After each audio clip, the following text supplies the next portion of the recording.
Okay. That's the idea, really. Because I know that so far as my own livelihood is concerned, that there are always more people. Compute. And if, no, I don't collect the following and just send them all away. There are plenty more people to fill the vacuum. But this is the whole idea that we're going to work on of a net. That you are like a dewdrop on a multidimensional spider's web early morning. And if you look at that thing carefully, you will see that in every dewdrop there are the reflections of all the other dewdrops. So the way that dewdrop looks goes with the way all the other ones look. See? The particular glimmer in it and so on. Its peculiar position, and everybody has to have a peculiar position in the cosmos. The reflections in every one of them are different, according to the position they're in, and the other dewdrops they reflect at such and such angles. But nevertheless, the whole network, all the dewdrops, depend on each individual dewdrop. And each individual dewdrop mutually depends on all the others. And that's the sort of a scheme we're living in. And it's a little bit of front-sound logic at first, because we say, I can understand that I depend on this universe, because after all I need sunlight and air and water and the help of the society and all that kind of thing. I needed a father and mother. But looking at it from the other point of view, I find it very difficult to see how the whole thing depends on me. That's because we've been brought up with a put-down theory of the individual. Little known children should be seen and not heard. You are the servant and subject of God. Don't you ask impertinent questions. Or another way of putting us down is to say, well, you're just a piece of a fluke in a mindless mechanism. See? We always managed not to find out that the relationship of the network is mutual. It runs both ways. That it depends on you just as much as you depend on it. Because you see, it's you, with your ingenious brain, that, for example, turns vibrations of air into sound.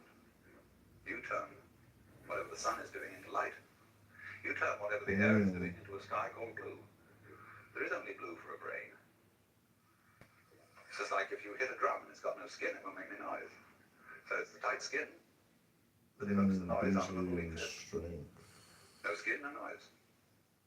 So you, as the reflector, like the dewdrop reflects, you, as the so-called reflector of all that goes on, by the constitution of what kind of a reflector you are, you evoke what we call sun, moon, and stars, nebulae, vast spaces. Really vast. And if you compare them with yourself, they're vast. They could be considered very tiny. Or equally, the space between two sides of a hair could be considered vast if you want to think about it that way. I mean, if you really want to go into a hair, an awful lot between one diameter of a hair, you know. And if you think about it a long time, you'll think it's what we call a vast subject. Studied from microscopy. It is a vast subject. Depends on the attitude, you see. But the basic principle, the thing I really want to try and get across, is this idea of going with. The universe around you is your outside, just as much as the organs inside your skin are your inside. Compute. You go with it in the same way that the stalk goes with the root or with the flower. And as front goes with back, as North Pole of magnet goes with South Pole, this principle of relationship governs everything. I wouldn't say governs. I'm only using these wretched terms that we have to use out of our language. It underlies everything.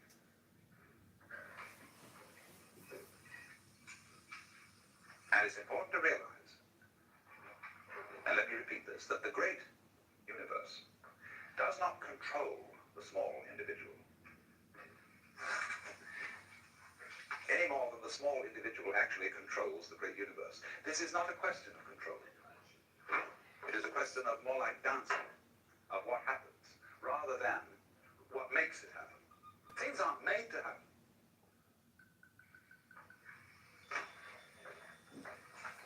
Only if you insist that a certain event is quite separate, then you can think of it being made to happen by the events that came before it. But if you realize they're all parts of one event, or different aspects, different phases of one event, then you see it happening and you don't see anything making it happen.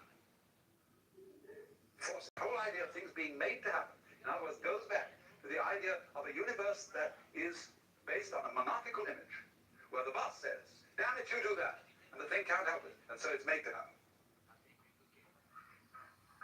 I'd say in Chinese Taoist philosophy, the universe is just not seen in that way. It's not seen as anything is not made to happen. It is what does happen. But it's all interrelated. And therefore there is a pattern to it. There is an order to it. The order of the net.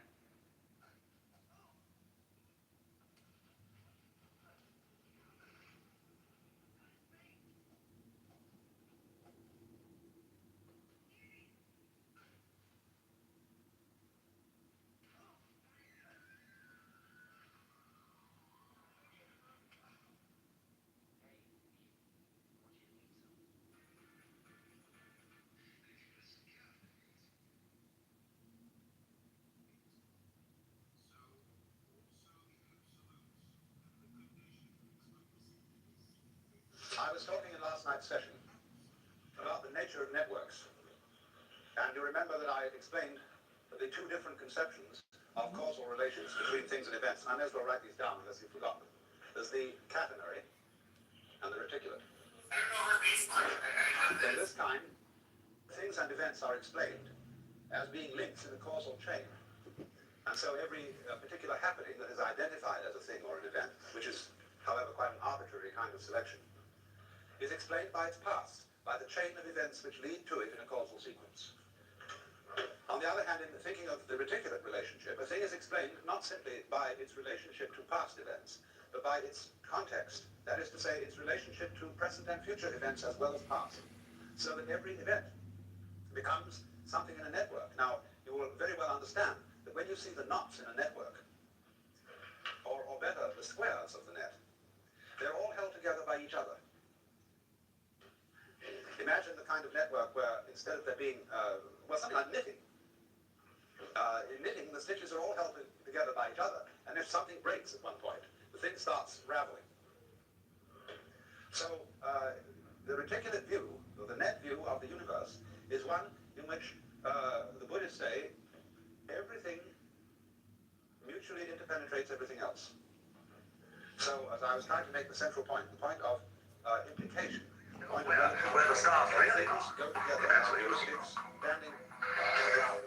So in this sense then, man in nature with his extraordinary symmetrical brain, or like the three rings, and its amazing complications, figures it out. Those rings interlock. And it's man who introduces the law into the world. The interlocking is broken down for all of it. He invents it.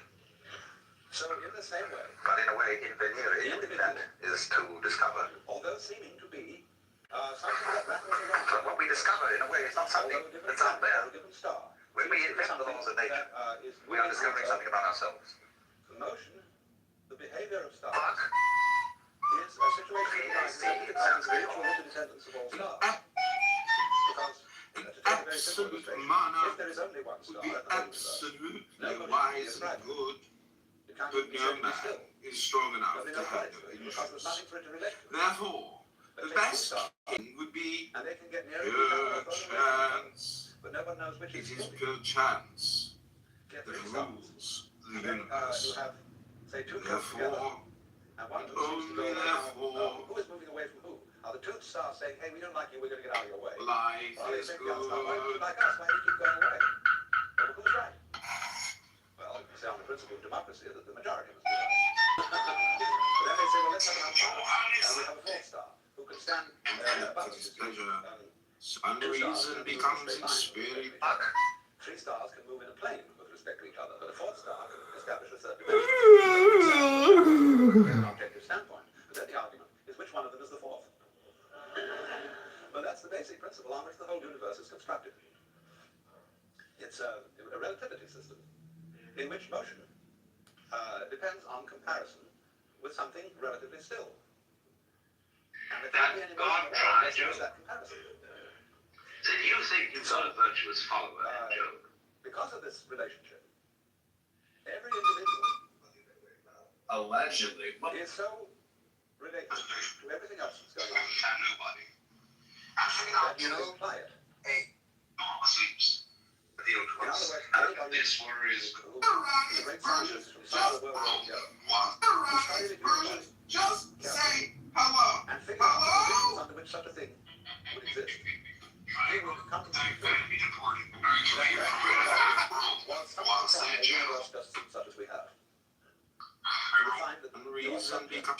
scented door, one week, a night in the glade, the center. Hide santo external. Fragment of any photographic negative. And from that tiny fragment, you can reconstruct the whole picture from which it was taken. Because the crystalline tensions. Except for retired as president because he knows how to fight thigh. So in exactly the same way, you as an individual apply this way mutually applies you. And you are in actual formation. Moving in with this universe not determined by it, because this is not system determined. But you are moving with it in just the same harmonious way that you notice the waves moving, the trees growing, the clouds moving. His wife is also super interested, and everyone is interested. Even P. Diddy in jail said, "Yeah, I want to invest in your cardboard box city." So, as You may have you may have sexual discrimination. yes, if perhaps you're like up in You may have that brain metaphysical damage. discriminations about who is sick and who is healthy. Turns to You may have May, moral discriminations about who he is no more. because I appreciate what you care.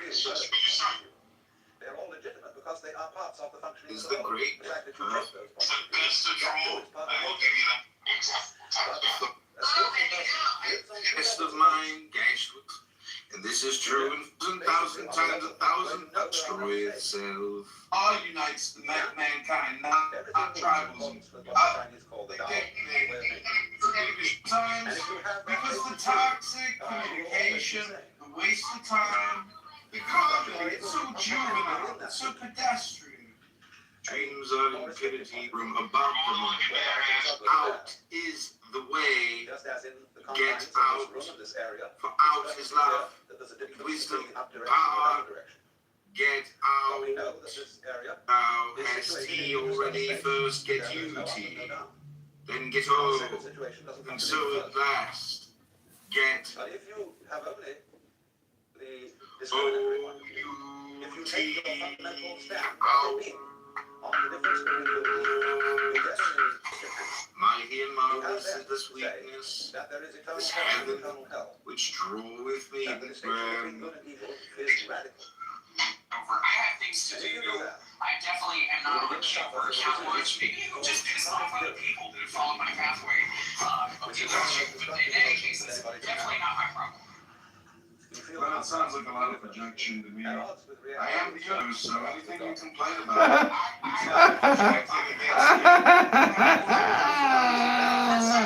it doesn't. See, if you ever we are living in a media hypnosis of the highest order, and they all hate Trump. They want to undermine Trump. They want, And just say that because you become just say that because a certain distinction isn't absolute. but that's not. important. After all, your own physical bodies are absolute. But it's important. Trump. They want to undermine Trump. They want to spam the opposite of what Trump is trying to project. Because the media hates Trump. This network Anyways, is to repeat the Stop proposition on the one hand, Jewel, that he, as an organism, psychophysical organism, is something that the whole cosmos is They're doing. part of the animal. That's why the Iranian people are really retarded that come up here and go, I love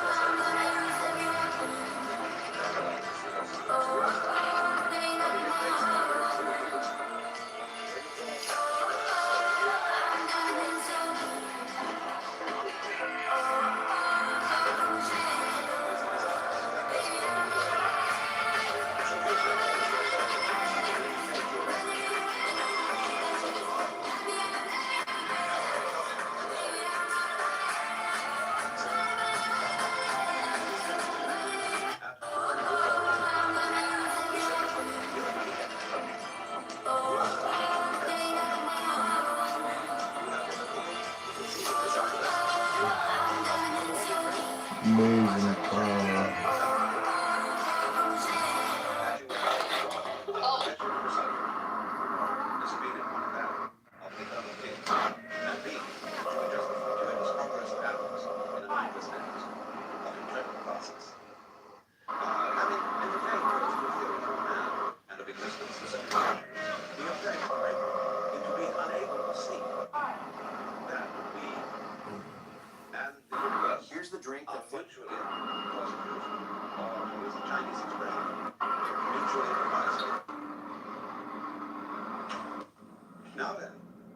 A second difficulty arises in this, which requires that I bring in some ideas, first of all, from Dr.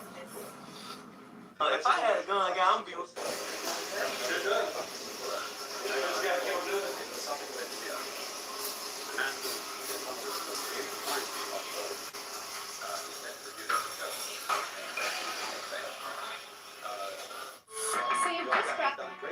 It's the same old theme since 1960. In your head, they're still fighting with their tanks and their bombs and their bombs and their guns.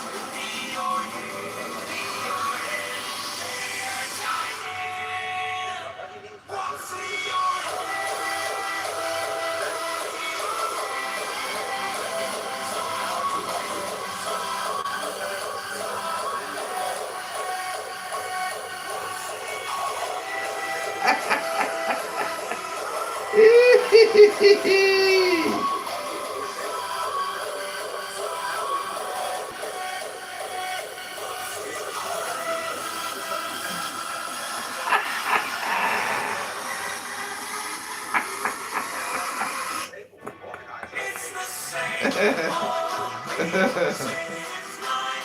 What the fuck?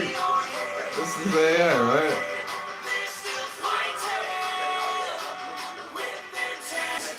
What the fuck? This is AI, right?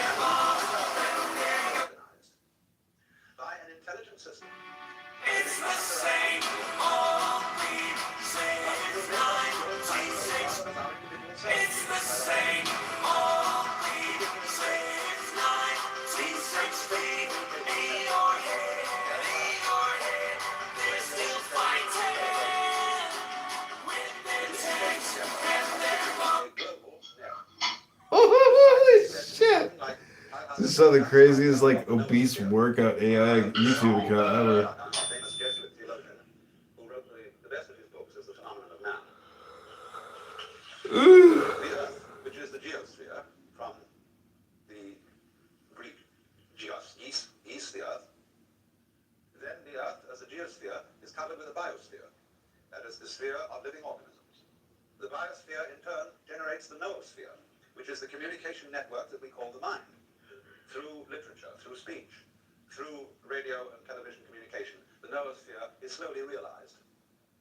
So, Buckminster Fuller is really talking about the same thing. The noosphere is the network of communication set up by technology. And so, for example, let's just take air transportation. As a result of jet planes, all centers that are in communication with each other by jet aircraft are becoming increasingly the same place.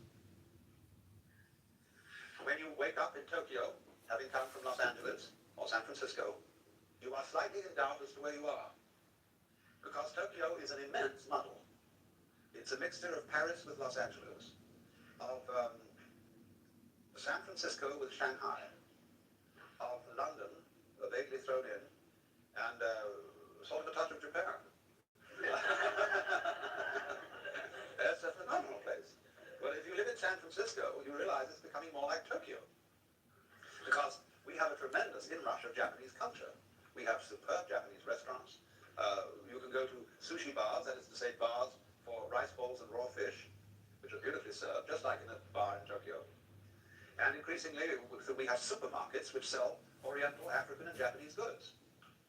And I call them supermarkets for the unusual. And more people are laying down tatami mats and cooking over hibachis and using chopsticks and every kind of thing like that. So the point is that how near a place is to you is simply a factor of transportation. There are places in the United States. I was just in one in a far out Indian area of South Dakota. It takes longer to reach than to get to Tokyo. So it's further away. That's all there is to it, for all practical purposes. So Fuller's idea is that by the year 1968, so soon, we have a one-town world. And it's coming fast. And as human beings have some problem adapting to this. Because as you know, when you travel by jet, just as when you're in an elevator that drops too fast, you feel it left your stomach on the 14th floor and it's taking the rest of you down to the first. So the jet aircraft leaves your psyche in London and brings your body to San Francisco. And it takes some time to catch up. All your time rhythms are thrown off. But we'll get used to it. And eventually, therefore, we must add to this, planes are very expensive. All governments have immense investments in aircraft. And to work, they must be kept flying. Otherwise, they get out of order. So they must be kept moving. That means there's also a huge tourist business, constantly interested in shuffling people all around the earth. And as a result of that, it's going to be increasingly a vested interest. And politicians find it harder and harder to stop it in the interest of having a war. So what we are in effect reduced to at the moment, so far as wars are concerned, are experimental wars.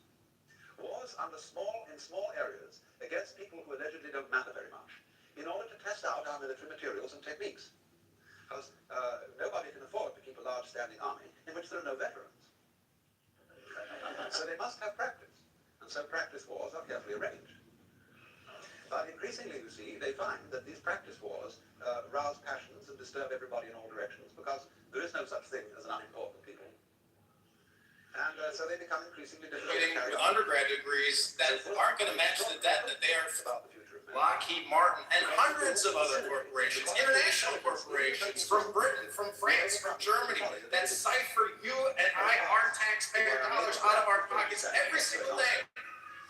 And you see, this is a serious problem, so far as the individual is concerned. Because today, not only is there a population bomb, there's also an information bomb. The proliferation of information about everything is so great that no individual can possibly grasp it.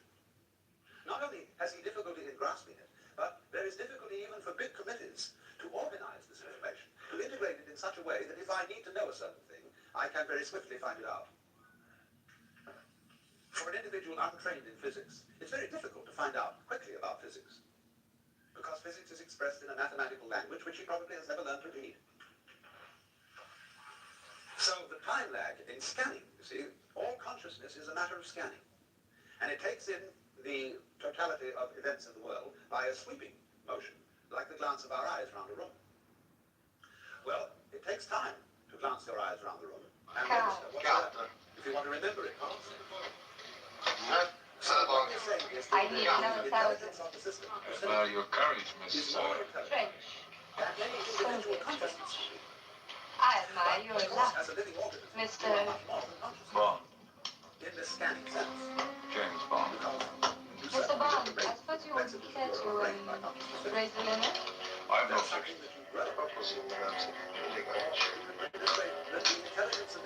No. As it grows. But here again is another hurdle. The outer place. Looks like you're out to get me. Senses divine. It's an idea at that. 19th century. Find out. That's the reason. To us, to echo of theism, of God ideas where God is based on an anthropomorphic or man-like image, the old gentleman with whiskers in the sky. And of course, that God is dead. I want you to meet someone. Name's Mutala. That's not the only kind of God. If you got something you want to say to him, just speak right out. Let me take those from you, Chatty. What do you mean, Bobby? I'll take real good care of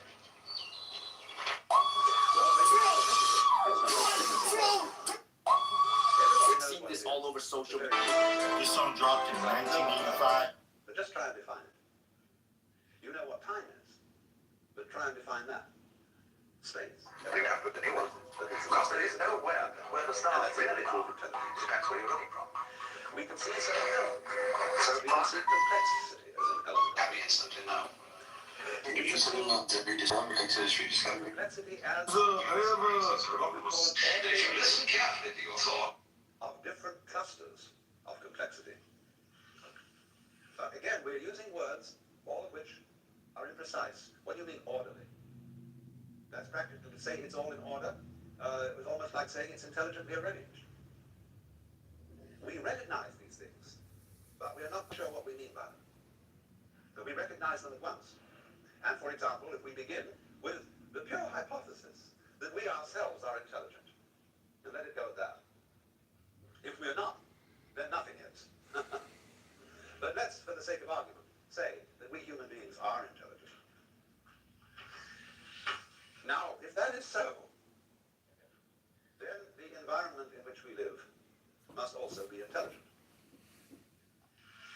Because we are symptoms of that environment, and I don't for the life of me see how you can have intelligent symptoms of an unintelligent organization. We belong in this world. We didn't arrive here from somewhere else. We're not tourists in the universe. We're expressions of it. Like branches express the tree, or fruit express the tree. And so you will not find an intelligent organism living in an unintelligent environment. That is to say, the environment in which you live will be a system of mutual cooperation between a vast complexity of different kinds of organisms. And the total balance of that makes your life possible. In other words, human life goes with, as front goes with back, an extremely complex bacteriological world, which sometimes diseases us, but most of the time assists us by its colonies, its societies, its methods of reproduction. All these complex interrelations are without which not the sine qua non of there being blood and veins and bones and intestines and all that kind of thing. That's only the bacteriological world. In addition to that, there's a world of insects, which is tremendously important to us. But the insects are extremely clever. And if you talk to a good entomologist, he will scare the wits out of you, because he will show you the most conclusive reasons why insects should ultimately take the whole planet over. Fortunately, we are not absolutely abominated by flies, because we have lots of spiders. And we have birds. And so birds and insects are mutually necessary to each other. And especially flowers and insects have an arrangement with each other whereby one could say of flowers and bees that although they look very different, they are one and the same organism. Flowers perfume and color. Bees buzz and fly around. But you can't have the flowers without the bees, and you can't have the bees without the flowers. And so you can think through relationships between every conceivable kind of organism, into which you must add things like atmosphere qualities, gas content of atmosphere, on and on and on, until you suddenly realize that what you call your mind and intelligence and your very brain and body is utterly involved with this network of other kinds of organisms existing at a special temperature in certain gases, which could only be found in certain kinds of solar systems.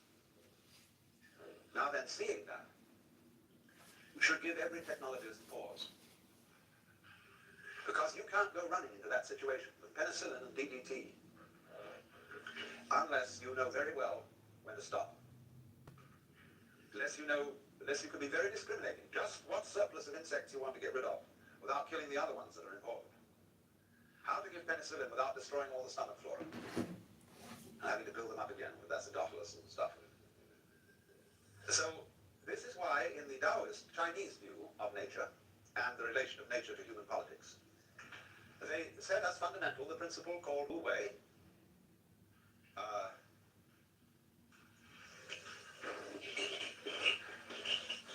Wu Wei.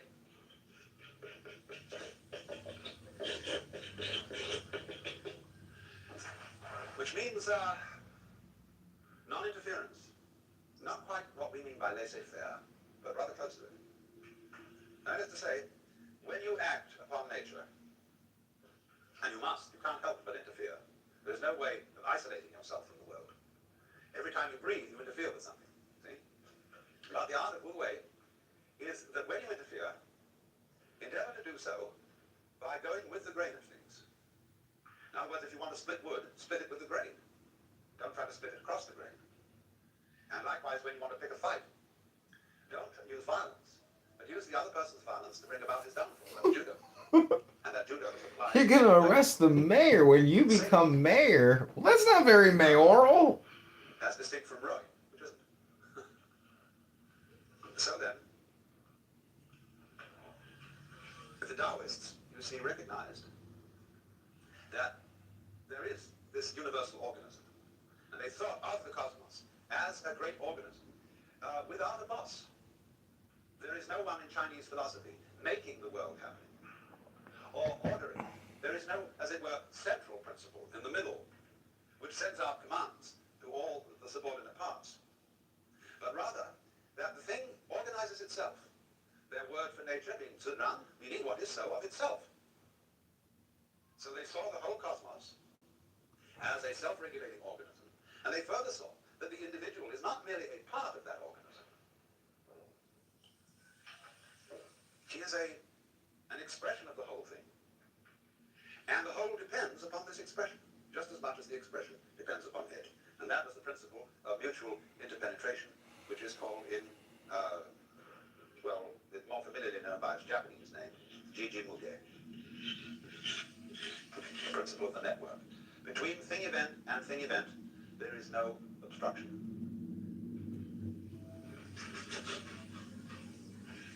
But you see, it remains to us a bit of a puzzle to say that all this is an intelligence, because we can think of all kinds of objections to it. We can think, if by some conscious science we were able to construct the universe, we would do it a little differently. We would have improvements to suggest upon mosquitoes. We would, perhaps a great surgeon might suggest that the human body be organized a little differently. We can think of dozens of things. But you find the curious thing is this. When you're trying to think out carefully how to improve the world, and then you realize is what the consequences of your suggestion would be, you wouldn't like all of the consequences. Hence to say, be careful of what you desire. You may get it.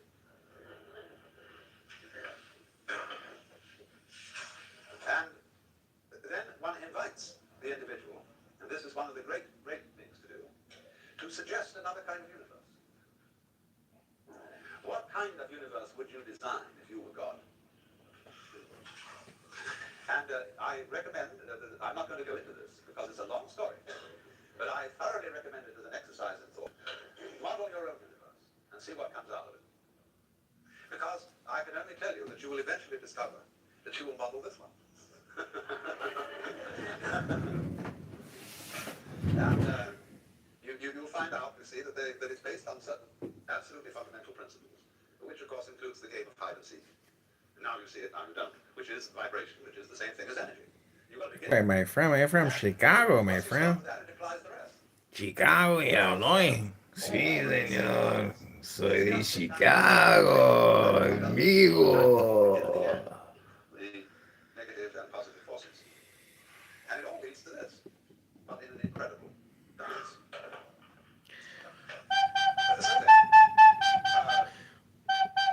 You have difficulty, though, of course, in seeing the world from the positive. Because when you look out at the stars, you are in roughly the same situation or relationship to what you are seeing as when a physicist studies the constitution of the atom. He will make a map of the behavior of the nucleus in which there will be various rotating particles or wavicles. And you will see something which looks like a mathematical design and doesn't look like an organism. When does a baby become a fetus, become alive? Bitch, your question shows your lack of understanding physics, bitch. You don't understand physics, do you? Explain to me when an atom comes into existence, then I'll tell you. Sitting down on one of those electrons, looking through a microscope. It's not a baby. And therefore we don't see It's just the sort of anti-particle physics. That's much too far away from our conscious inspection. And this is one of the reasons then why it's difficult for us to formulate the idea that there is an intelligence operating here. Because all we see is a firework display. This tremendous display of radioactive mud and gas. And I would say, well, it's just a kind of a contraption. Garlic and asparagus. Oh my gosh. Oh! Why does asparagus make your pee-pee smell so bad? What's the chemical in asparagus, man? That's what we need to spray on Iran. Is the chemical that makes your pee-pee smell. We can use it as an anti-violence weapon. What is that smell the Americans are spraying Iran? Ah! America has ruined Iran. They made it smell bad. But it'll only last for like a couple months. But they'll have all fled because the smell was so bad. Yet the odd thing is that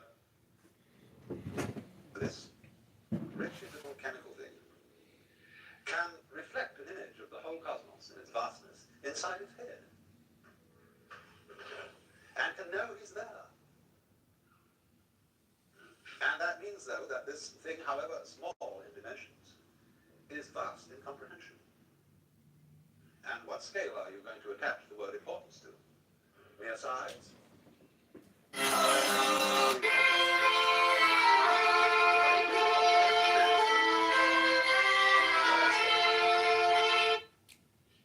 Ooh! So then, if, the principle is simply that if we conceive from a perfectly physical point of view, what we would call a strictly scientific point of view, that the individual organism goes with its environment in just the same way as bees go with flowers, and flowers in their turn go with grubs, and grubs in their turn go with birds, and so on, all the way through. Happy instantly now. In a rather similar way, I am just we're all in flower. And this one there looks like grass. This one there, by some extreme mechanic, makes it look like a bird.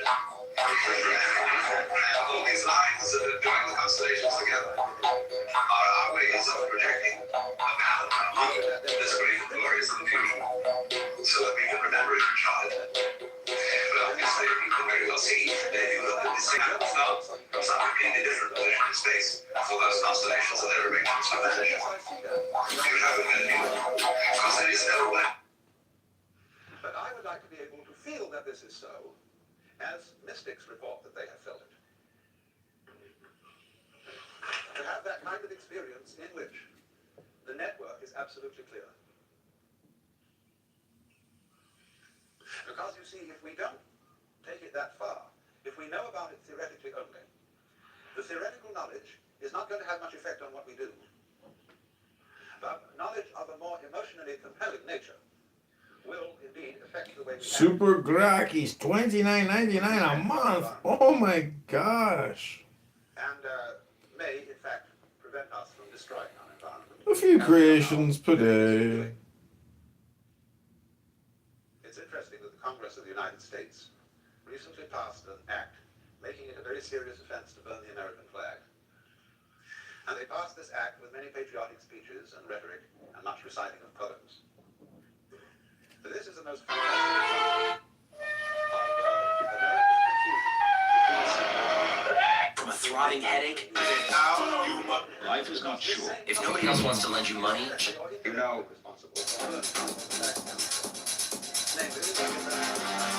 Pump the jam, pump it up while your feet are stumping. And the jam is pumping. Look ahead, the crowd is jumping. Pump it up a little more, get the party going on the dance floor. See, cause that's where the party's at, and you find out if you do that. the best thing I ever decided.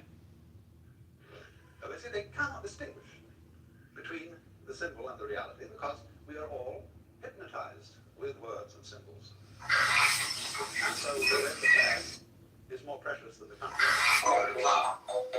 Wood. I say this piece of wood can be cut to 12 When you inches. say, I love my country, and by that you feel certain emotions to the flag. That's all the jet planes. It seems so vague, because now I can tell you anytime it's going to come up. And if the other people around haven't figured it out, they think I'm magic, because I'm going to say that the moon is going to change at such a time, suddenly it's not going to have wood. Members of the United I say this by my demonstration.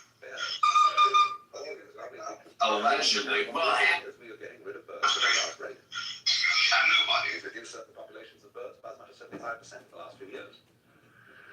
Because they eat our poisonous insecticides. Eventually they get it to us. That's love of country. You're not Republican anymore? No, I didn't. Oh my God! I never even knew you were a Republican! You were a Republican?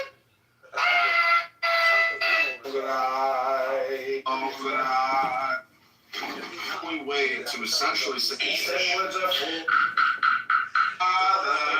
and shoulder.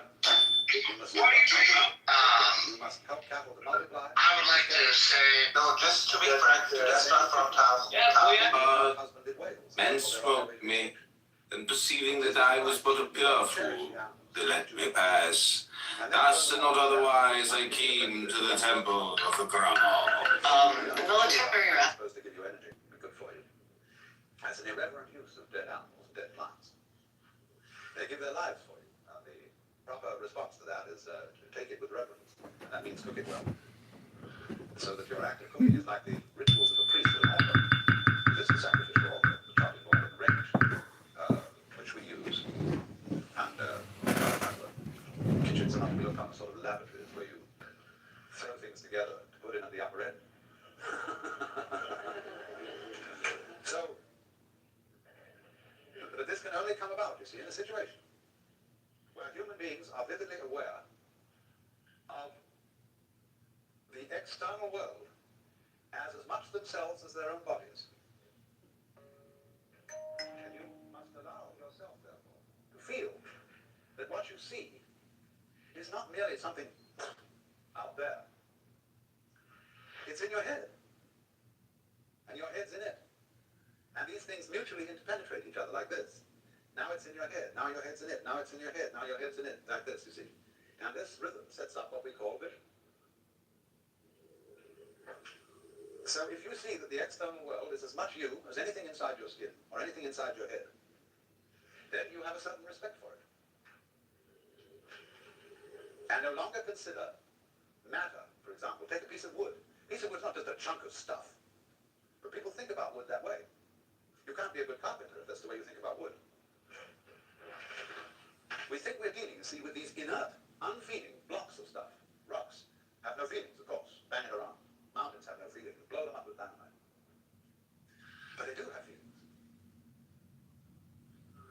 And if you heard them, as the Indians say, I've just been with a whole bunch of Indians, they say the continent of the United States is getting ready to shake us off as a dog would shake off fleas. And they say the storms are going to get worse. The earthquake's worse, the flood's worse. And the insect pests will multiply in all sorts of strange ways. And finally get rid of us.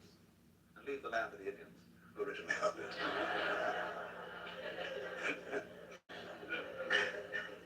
Let's have a brief intermission.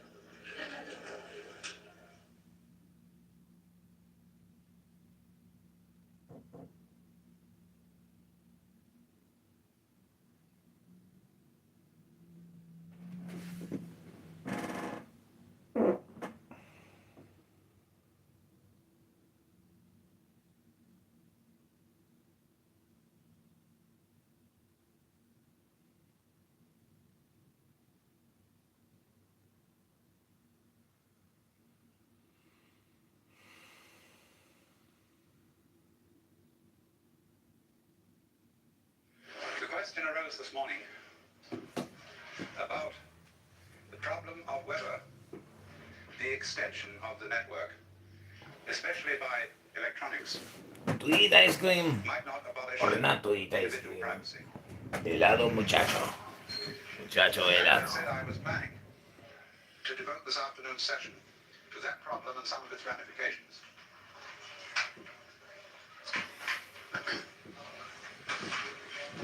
This, of course, is the area of the problem with which Marshall McLuhan is very largely concerned. For he has pointed out that just as the wheel is an extension of the feet, and as beyond the wheel naturally comes the horse and carriage, the automobile, and the airplane, all these technological creations are extensions of the human organism. And finally, the electronic network of telephone, telegraph, radio, and television is an extension of the nervous system. And into that we must throw, as an additional extension of the nervous system, the computer. The computer into which data can be fed from the files of the insurance companies, the Internal Revenue Service, the police, credit agencies, everything. So that in a matter of seconds, when an individual is identified, an enormous amount of information about him can be instantly known. In a rather similar way, the time is not too far ahead, when you will be able to have a box about so big on your desk, which has a little screen on it, and a dial. And after dialing a key code, you will dial the catalog number of any book in the Library of Congress that you want to read. And at any rate that you wish, the spread pages of that book will appear on your television screen. And you can get it right like that. When we get to television worked with the agency of laser beams, you will of course be able to see solid three-dimensional images in color projected in a certain area. You can walk around it. I haven't discovered yet whether you can kiss it.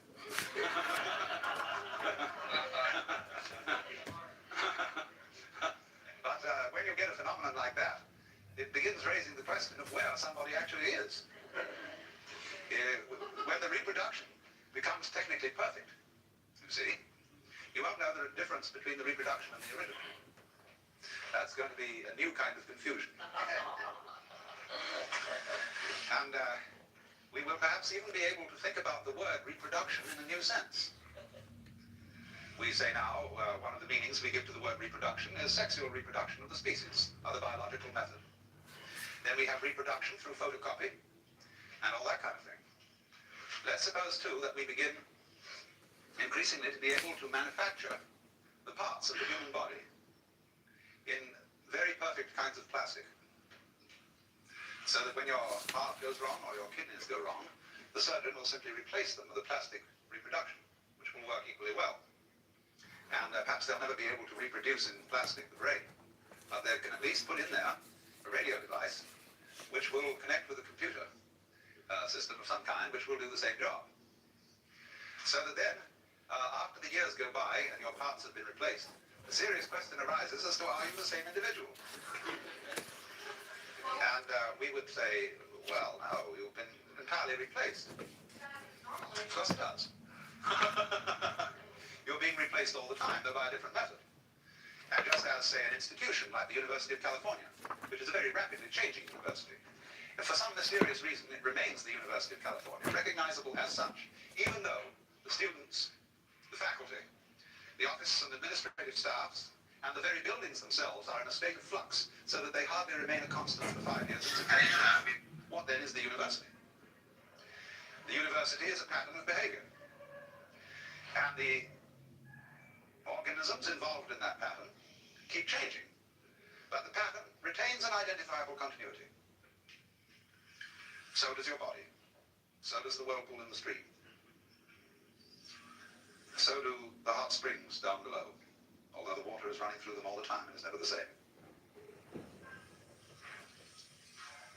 So you can envisage the reproduction of the human being in this electronic way. And at first you say, oh, horrors. Are we going to be converted into nothing but plastic replicas of ourselves? Will we be there in any sense anymore?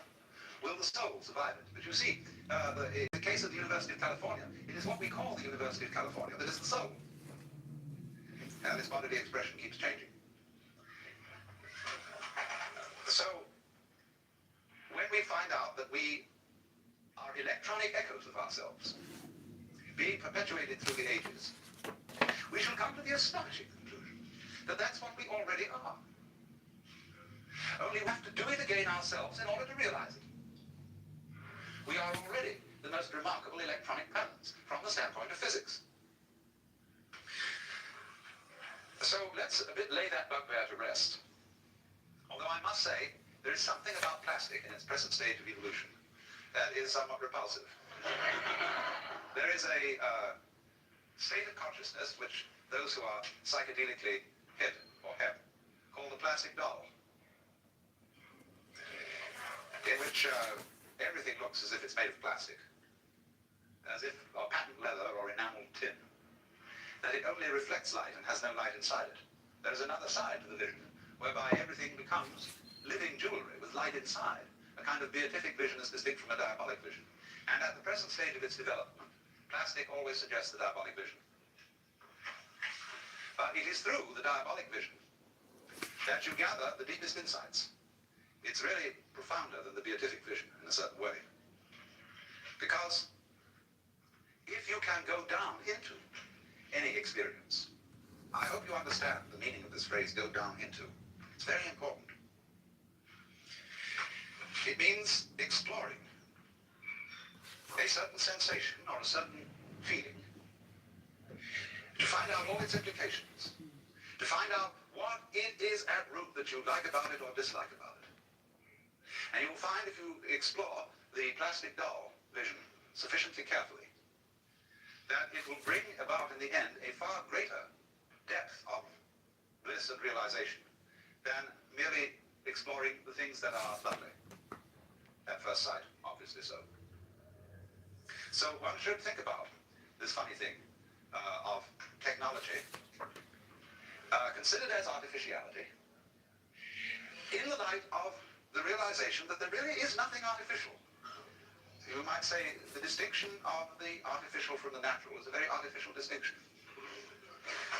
That the constructs of human beings are really no more unnatural than bees' nests and birds' nests and constructs of animal and insect beings. They're extensions of ourselves. So then, what about the situation when it arises that we are all computerized? That no one is hidden? I'll tell you something already about the Bell Telephone Company. They have a regulation whereby you cannot switch your telephone off. You may have an extension in the house and you may switch that off, but you may not switch off your main phone. And if you leave it off the hook, it starts screaming after a while. They project that not many years hence, the ordinary telephone will disappear and every individual will carry it around the room. And you have as an additional extension of the nervous system, It will be a TV screen. the computer. The other side of it will be a The cellular. computer into which data can be fed from the files of the insurance companies, the internal radio service. Information. Who will give you the number of any given individual. Yes. If he doesn't answer, he's dead. Should we send some slaves with him as well? What do you mean? No, the Lopik could use some slaves on his journey to Valhall as a consolation for not getting a ship. Yes, that's a great suggestion. I'm thinking all As three. this moves on, let me develop some of its further. No, we can't send all three. We need Kirk to dig the burial mound. Okay, you two. Cheer up. It's one of the greatest honors for a subhuman to be buried next to a respected law speaker. Can you eat some of the fruit? No, of course not. That's human food for his journey to Valhalla. Okay. In Hellheim, here they have an own department for excluders. Looking in Helheim, so this trip is going to get over waste as far as I'm concerned. Yeah, I mean, I'm a Christian. If you've heard of that, I believe in Jesus from Nazareth, so this really doesn't make any sense. Well, you just have to bite your tongues. Now, lie down. Yeah, it's so terrible against my self-preservation instincts to lay down here and be buried like this. Should we send some slaves with him as well? No, the Lopik could use some slaves on his journey to Valhall as a consolation for not getting a ship. Yes, that's a great suggestion. I'm thinking all three.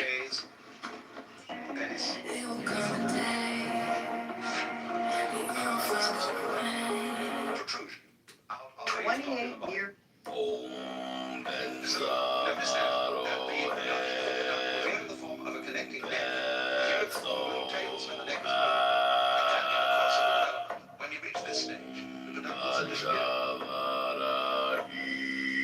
according to Deshala, this is one of several missing links in the evolutionary process. They vanish. Now, exactly the same. The human technology sets up peduncle. For example, or a railroad is a peduncle. Because with the development of the railroads become increasingly obsolete. And there are rusting tracks lying all over the country that are not used anymore. And then with the development of aircraft, the road tends to become obsolete. With the development of radio, the wire as a connection, as a peduncle, becomes obsolete. So that more and more, the connecting links that we saw in a visible way disappear with the development of more expert types of communication. We can easily take this a step further. When we develop a form of electronic communication, such that you don't even need to take a plane. You want to see, supposing I want to see my father in England. We both have these laser beam TV jobs. And just like that, I can recreate in front of him myself and my exact environment, everything around, just as if he was sitting in the room. And I can do that with his set on the other end. So that eventually we don't need to take the plane. You can conceive, as some science fiction writers have, what seems to us a rather appalling situation, where you never need to leave the place where you're sitting. All food supplies and everything are automatically delivered. You just dial what you want, and some kind of mechanical process. Which is services. Then they go further than that. They don't. They really abolish food altogether because they've got it down to some special essences which you take. Then they go beyond that, and you give yourself a certain kind of electronic stimulation, and it does all for you that food could ever do. And then you think, oh dear, what's the next step beyond that? Of course. The next step beyond that is, of course, there's one thing yet, one peduncle we have to get rid of. And that is the black box, the electronic gadget. Because by the time we have become as etherealized as that, we move into telepathy and psychic communication. And as soon as you make that step, of course, it would seem that all privacy whatsoever has gone. Because what you are inside is an open book to everybody else. Your thoughts are easily read. And therefore, you may say at first, ooh, that is the conversion of humanity into an anthill of the worst type. And this is, in a way, naturally, what all properly educated Americans, and I will add properly educated Britishers, and some other peoples, dread. It is said the Englishman's home is his castle. And everybody needs a castle. Place where you can get away from it all. And just be yourself. But even then, when you're away from it all and you're just being in yourself, you've unfortunately got a lot of thoughts inside your head that aren't yours. Because you think in the English language, and that was given to you by other people, and contains their prejudices, that you can't avoid them in thinking. Japanese people will say that when they think in Japanese, they can have certain feelings that are characteristically Japanese. But when they start thinking in English, they can't have those feelings. And so you are very, very much, really, in the sphere of public influence when you start to think. And if you listen carefully to your thoughts, insofar as they are uttered in words, and they very often are, try and discover the tone of voice in which certain of your thoughts are being said, and you will listen and hear your mother, or you will hear an aunt, or you will hear a school teacher, or you will hear certain friends expressing their opinions and telling you who you are and how you ought to behave. And you think those are your thoughts, and they're nothing of the kind. An inner pandemonium under the dome of the skull is going on all the time. Myriads of voices, myriads of influences from outside working upon you, even when you are physically quite alone. So, this means that you're not nearly as much of a private individual. You are, of course, exercising the influence on other people. You're telling them who they are, what you think about them, what you think of their behavior. And even if they don't believe you, they nevertheless pay very serious attention to it. They can't help it. You could take the experiment, for example, that B.F. Skinner used to try, which is very terrifying. He would send two members of the class selected arbitrarily outside of the room. Then he would arrange two chairs, chair A and chair B. He would say to the class, now look, when these people come back, we're going to engage them in a conversation. Whatever A says, agree with him. Whatever B says, disagree with him. So they come back into the room and they take their seats and the conversation begins. Now B may be a very strong-headed, articulate person, and A really rather feeble. But what happens is this, that by group agreement with anything A says, he is encouraged, he is built up, he becomes more articulate, he finds himself sprouting. But B, by being disagreed with on every point, begins to get baffled and confused and feel very uncomfortable indeed. Unless he is onto the game, and he challenges the whole group, I see now what you're playing. You have made up your minds to disagree with everything I say. Therefore, of course, you don't count.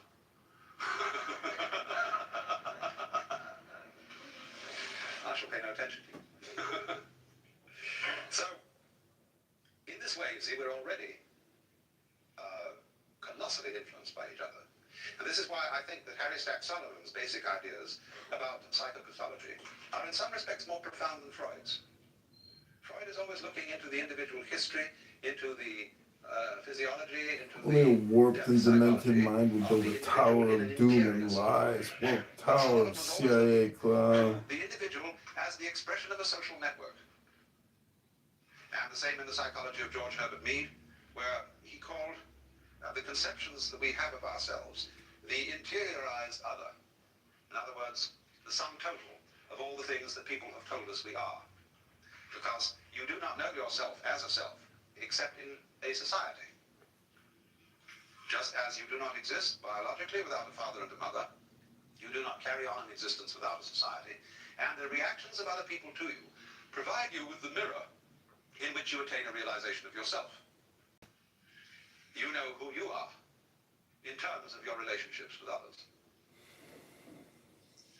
So then now, when we contemplate this disappearance of privacy and a completely integrated human society, we can look at this from two different points of view, pro and con. Let us first look at the pro point of view. How great to have nothing to hide. How great to give up all worries about ownership. Because you could say, if somebody says they would like something you have, you say, please, have it. Because you know very well you can go to someone else and say, could I have that? And they'll give it to you. And so all the way around, there is no propriety. In the sense not of prudish propriety, but propriety in the sense of possession. Now also, of course, in the sense of prudish propriety. Nobody has any dirty little secrets, because if I have any dirty secrets, I know very well that you have too, and so let's drop the whole pretense and let go. So in this sense, there might be a very, very close fellowship between all people, in which there are no barriers, no defenses, and we all cooperate together beautifully and love each other. Now, let's look at the con point of view. Con point of view would say, yes, but surely, the more we communicate with each other in that way and have no property, and there are no boundaries, and there are no fences or defenses, then, just in the same way that jet aircraft makes all cities the same city, so this would make all people the same individual. Would that be what the Hindus mean by saying you are all one, you are all the Godhead in disguise? Would it mean that?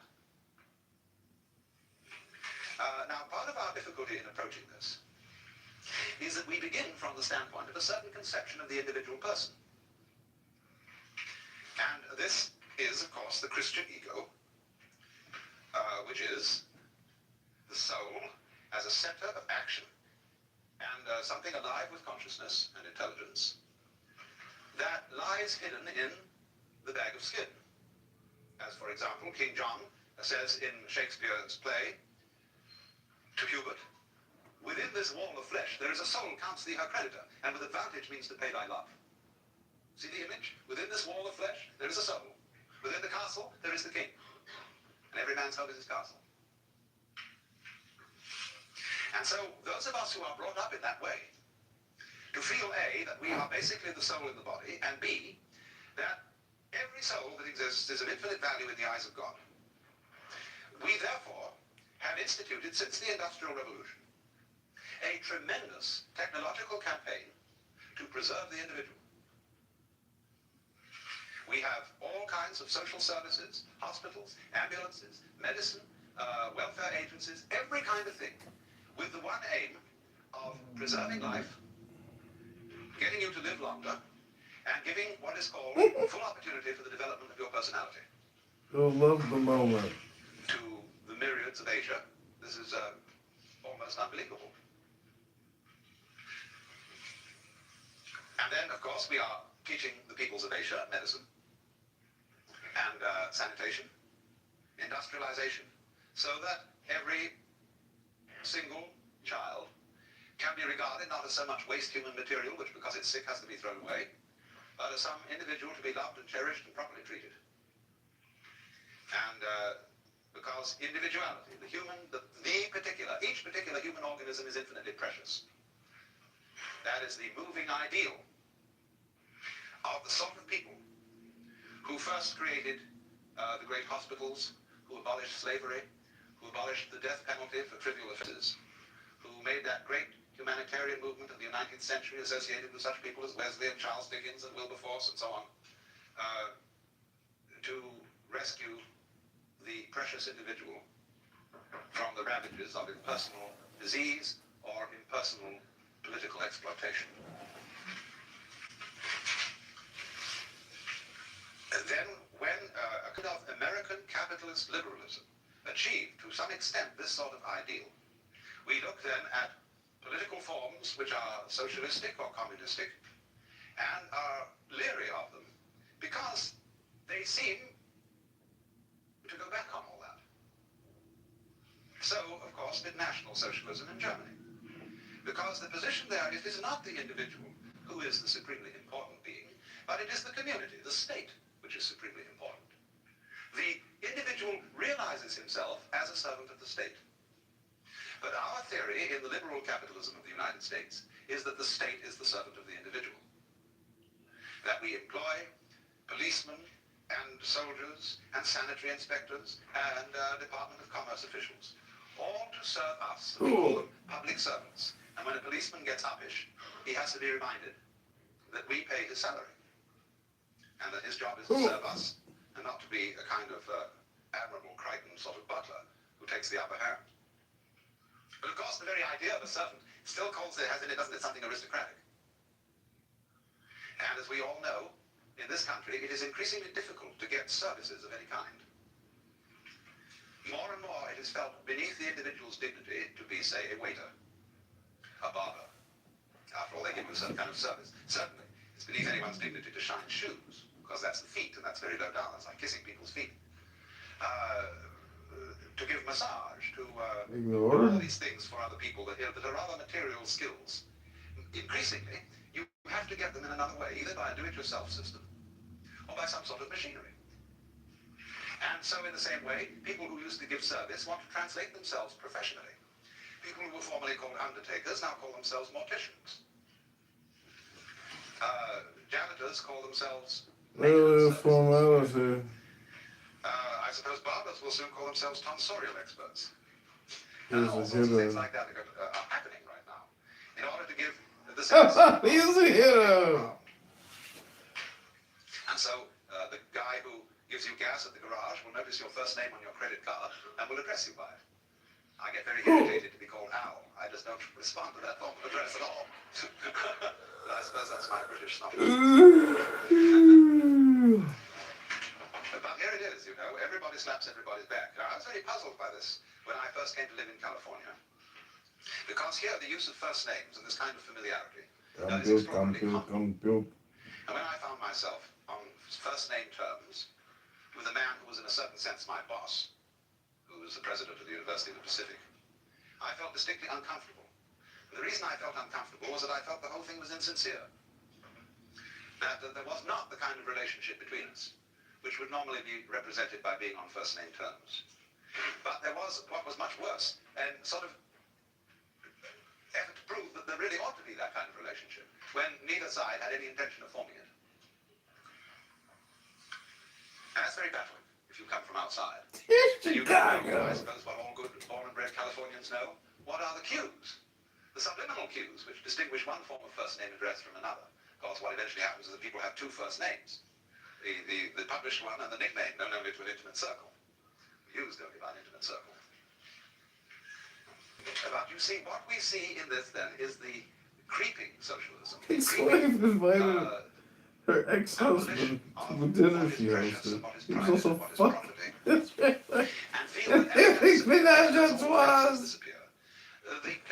He was also fucking this rabbi and having chatois. And indeed, there is a danger of that. We have seen people disappear into amorphous masses. We have seen Hitler's legions. We have seen the things that Chinese can do with what the military tactic called the human sea, when swarms and swarms of troops, all identically uniformed, are absolutely thrown at the enemy in wave after wave after wave. But let us not forget that the generals of the Western powers did exactly the same thing in the First World War. On both sides. They used the tactics of the human sea, in which the lives of individuals meant nothing whatsoever. Now, there are two different ways of responding to what we will call the invasion of privacy.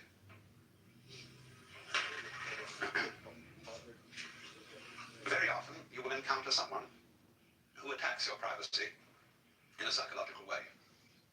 It may be a drunk sitting next to you at a bar. Or it may be someone who fancies himself as an expert psychological guru. And when you express an opinion, or say, You know, you walk up to such an individual and say, "Good morning. How are you feeling?" He says, "Why do you ask me?"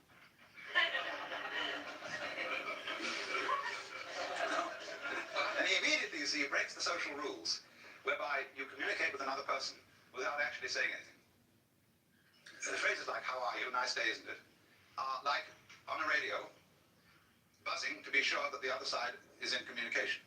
And so you make various noises, testing, is that so-and-so, give a call letter, etc., etc., etc., and you know you're in touch. So in the same way, Look at it. It's gobbling up all my fruit. Oh, it's one of mine. The land is dry. Our life is lost. But I faith in you. Never waver the nail we'll wait. I promise. Of the eternal reward.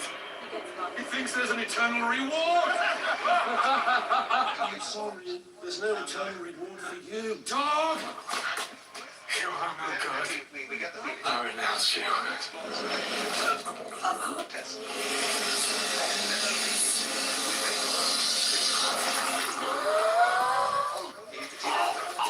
The sword chose you, but you are now cursed. And then you feel like a curse. So this is my vow. The gods shall die. Look at it. It's gobbling up all my fruit. What's the difference between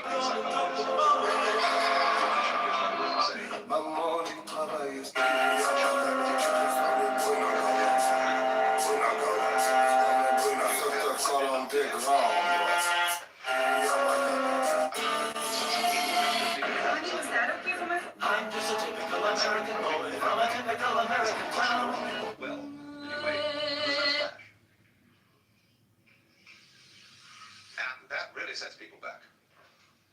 An introduction was thrown as an additional extension of the If you make a comment about Will we be there in any in his sense? presence that is in any way offense or critical, Well, so, there's no you see, response. in the case of the So you suddenly feel, like the Buddha said, you spat at the sky and the spit falls back in your face.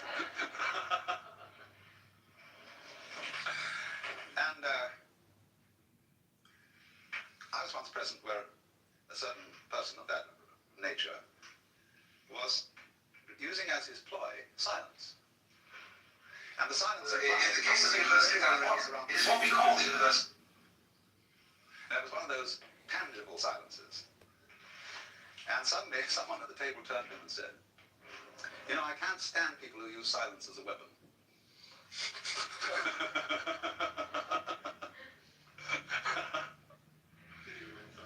No, the conversation then started. But, yeah, and it was a very, rather a disagreeable conversation. In the case of the University of California, it's what we call the university. So, there is, you see, always the response to psychological attack and invasion of privacy. As Allen Ginsberg does it. If anybody presses on him too hard, he'll strip naked. And if anybody challenges him to fight, he said, "All right, you challenge me, I choose the weapons. Who's going to undress first?" In the case of the University of California, it's what we call the university. Marvelous feeling that there really isn't anything that he's hiding. Now, there may be, but certainly it doesn't impress me as anyone who really hides anything. So that you see, to enter into a human relationship In the case of the university, it was thrown as an on any sort of beginning for your personal worth. Yeah, that's the thing we get very easily hooked on. I'm sitting on the shitting log, minding my own business, and suddenly a hand shoots out of the ground and starts caressing my scrotum. This is assault. That's traumatic, yes. But we know nothing of her motivation. Maybe she's just doing this because she lacks other ways to. And maybe she's been excluded from this and that.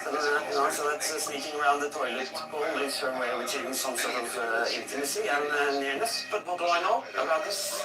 I know nothing of this. Trust has been violated in such a villainous manner that we have no other option than sending the shitting log stalker to Helheim. Boy, you're being tricked. I'll tell you who the shitting log stalker is, and it will send shockwaves to the whole of Norad.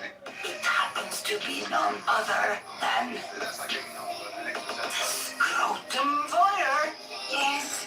Well, as I say, I just lost my patience. She enjoyed being the center of attention. A little too much for my taste. I'm sitting on the shitting log, minding my own business, and suddenly a hand shoots out of the ground and starts caressing my scrotum. This is assault. That's traumatic, yes. But we know nothing of her motivation. No, maybe she's a... and he who has nothing to lose has really had fear, even at the loss of his property, propriety, or his privacy. You're not Republican anymore? Way to Who, in this situation of the loss of privacy, are completely degraded. The way, for example, we systematically deprive privacy of the That's an additional extension of the nose. hospitals. Will we be there in any sense? All the jobs that everything is smooth walls. There are no corners. There are no secrets. Everything is sort of herded around, and they all look the same, have the same uniform, have the same haircut, and also in the army, and they say in the Marine boot camps. The first thing is to degrade the individual ritually, so that he has no privacy. And see what happens to him if you do that. Now you may, the result of this is that you may brainwash him completely, and make him nothing more than an obedient tool of the system. And in this case, you see what you've got. You're back again to monarchical politics. And so in a system where the design of the politics is that the community of human beings is ruled, whether by an individual monarch or by a totalitarian state, makes no difference. But the dynamics of that situation is that this community is not a group, it is a crowd. Now, we therefore have to understand the difference between a group and a crowd. Because this is the key to the whole thing, and if you understand this, you can get around the things that seem threatening in a society where there is no privacy. A crowd is structured in this way. There is a number of identical individuals, suitably brainwashed, and there is a leader.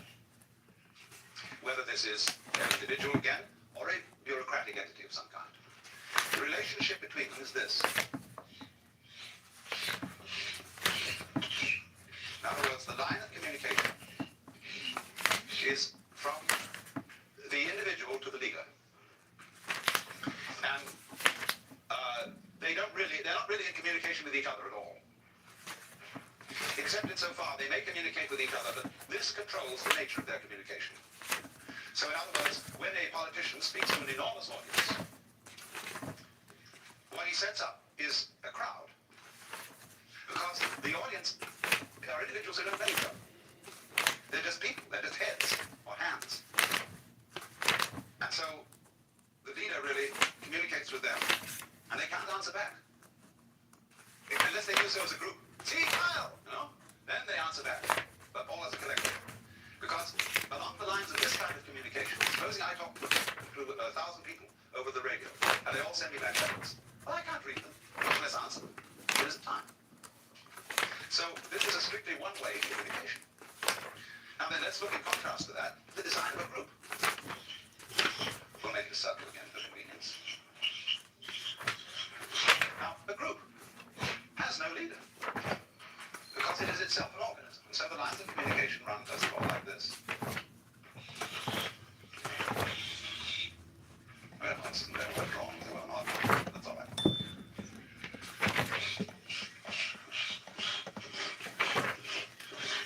But they're much more complicated than that. They're also this.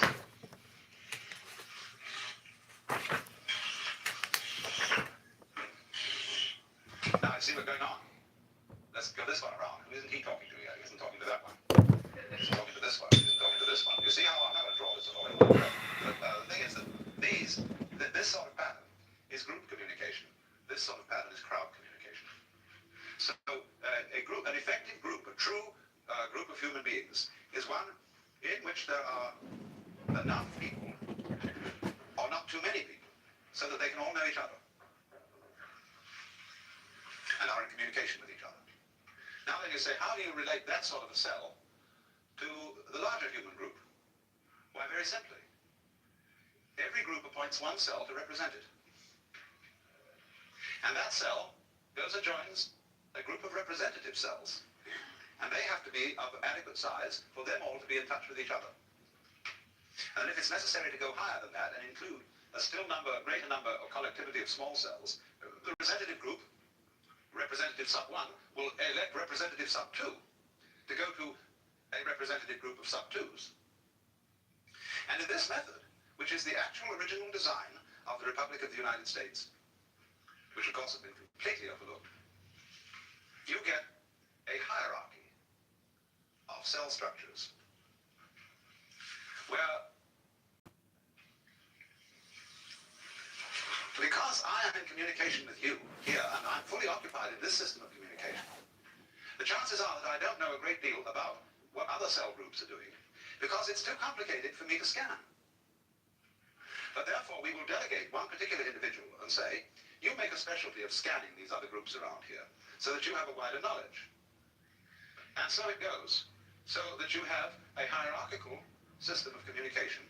You can call it government if you want to, because what we're simply talking about is an information system. So that, for example, one of these will not ever individually elect the President of the United States, but his representative at a certain level will. Because his representative at a certain level knows far more about who to select than he does, because he's made it his business to do so. Every individual can't do that. And so you will find that this is the system of direct representation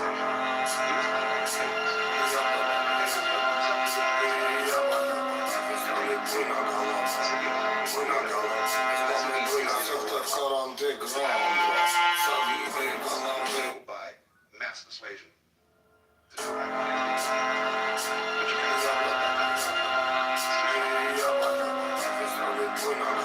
With the mass communication, you see everybody getting the same thing. Now, oddly enough, you see, McLuhan, in his thought about the future of communications, says that with the development of the electronic circuits, we tend towards tribalism. And this precisely is tribalism. And make him nothing more. This is the monolithic. And a medium control the system. Is the tribalism. In this case, see what you've got. Go back again. But this is monopoly politics. This gives everybody a chance. And so in a system, the design of the politics the unit, the tribe, is that the community of human beings is that's why we can't understand about Indians, Amerindians, why they don't like the idea of voting. They have a powwow.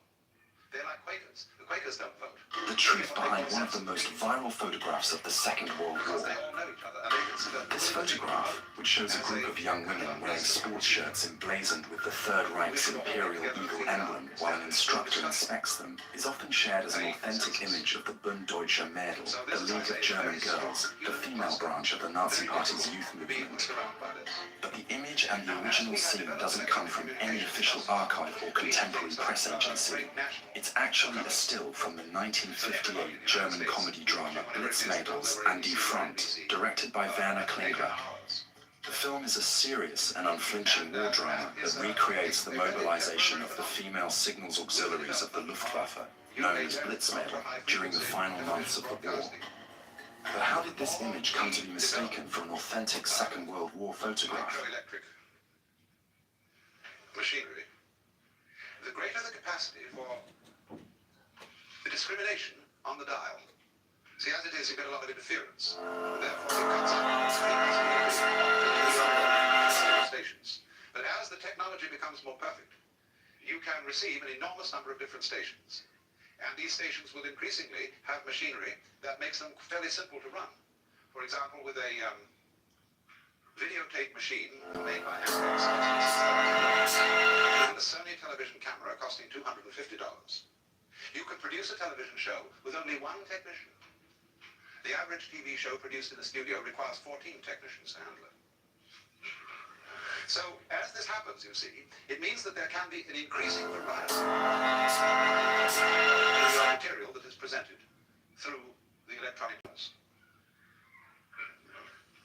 And McLuhan adds to this a kind of strange point of view, which is that it really doesn't matter what kind of material is going over. Because the message is not the content, of the television show, but your exposure to and involvement in that kind of a medium. Well, there's something to this. That when you touch a person physically, which is a sort of a direct communication, you don't necessarily say anything. It is just the act of touching that may give the message or the massage of affection or love. And so people love to wander into the streets and mingle with a crowd of shoppers, especially a colorful crowd going back and forth, and the feeling of all the interesting people around and everything. Not saying anything to each other in words, but this exciting feeling of being involved in this colorful goings-on. And so in the same way, when we are plugged in, if not turned on, to a huge in and outing of human communication, we feel very like an old Italian peasant lady leaning on the windowsill and gazing at the busy street, watching life go by. And in a way, you see, there's something, when you see it in terms of the old Italian mama, watching the world go by, there's something very fundamentally good about that. Something we associate with colorful villages, exciting streets, and the romance of an archaic peasant-type person. But you see that sort of thing of watching an ever-varying panorama of life is not completely excluded by electronic technology, especially if people in their net structure are organized here as true nets. This is not a true net. This is just a trap. Well, let's take an intermission.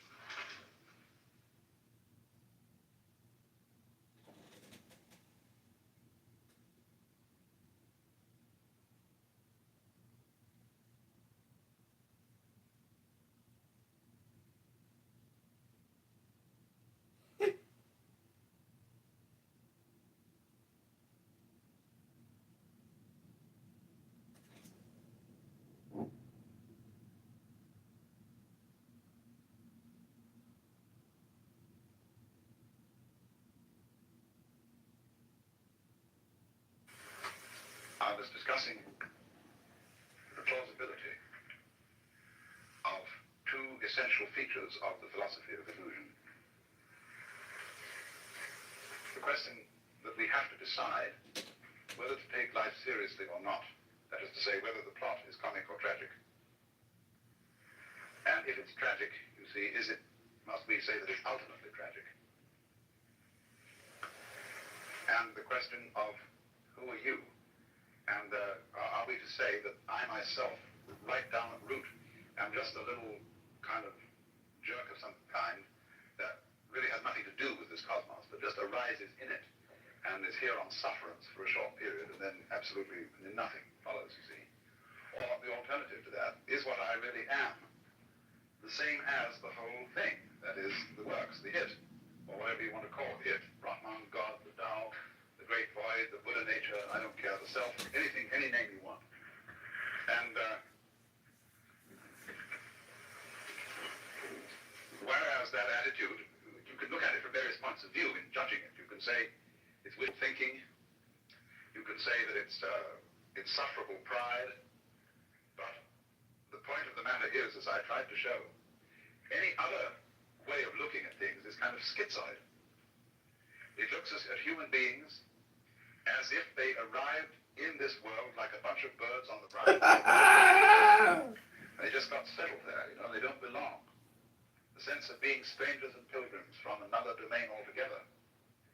Well, where is this other domain? And how does it relate to this one? Are they separate?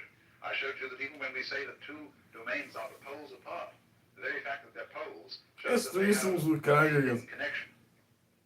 And the hidden connection is the big thing in life. All you junkies know that. And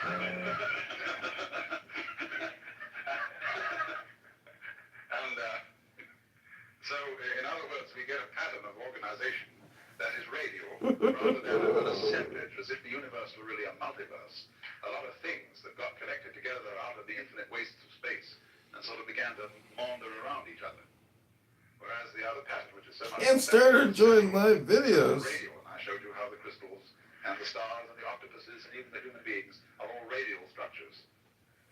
Of course, we don't see our radial relationship to the totality of the universe because it isn't obvious. It's obvious that a tree is an arm of the earth reaching up and waving at the sky. And a mountain is another kind of radiation from the earth. And so is a leg from a body, and hair, and things like that.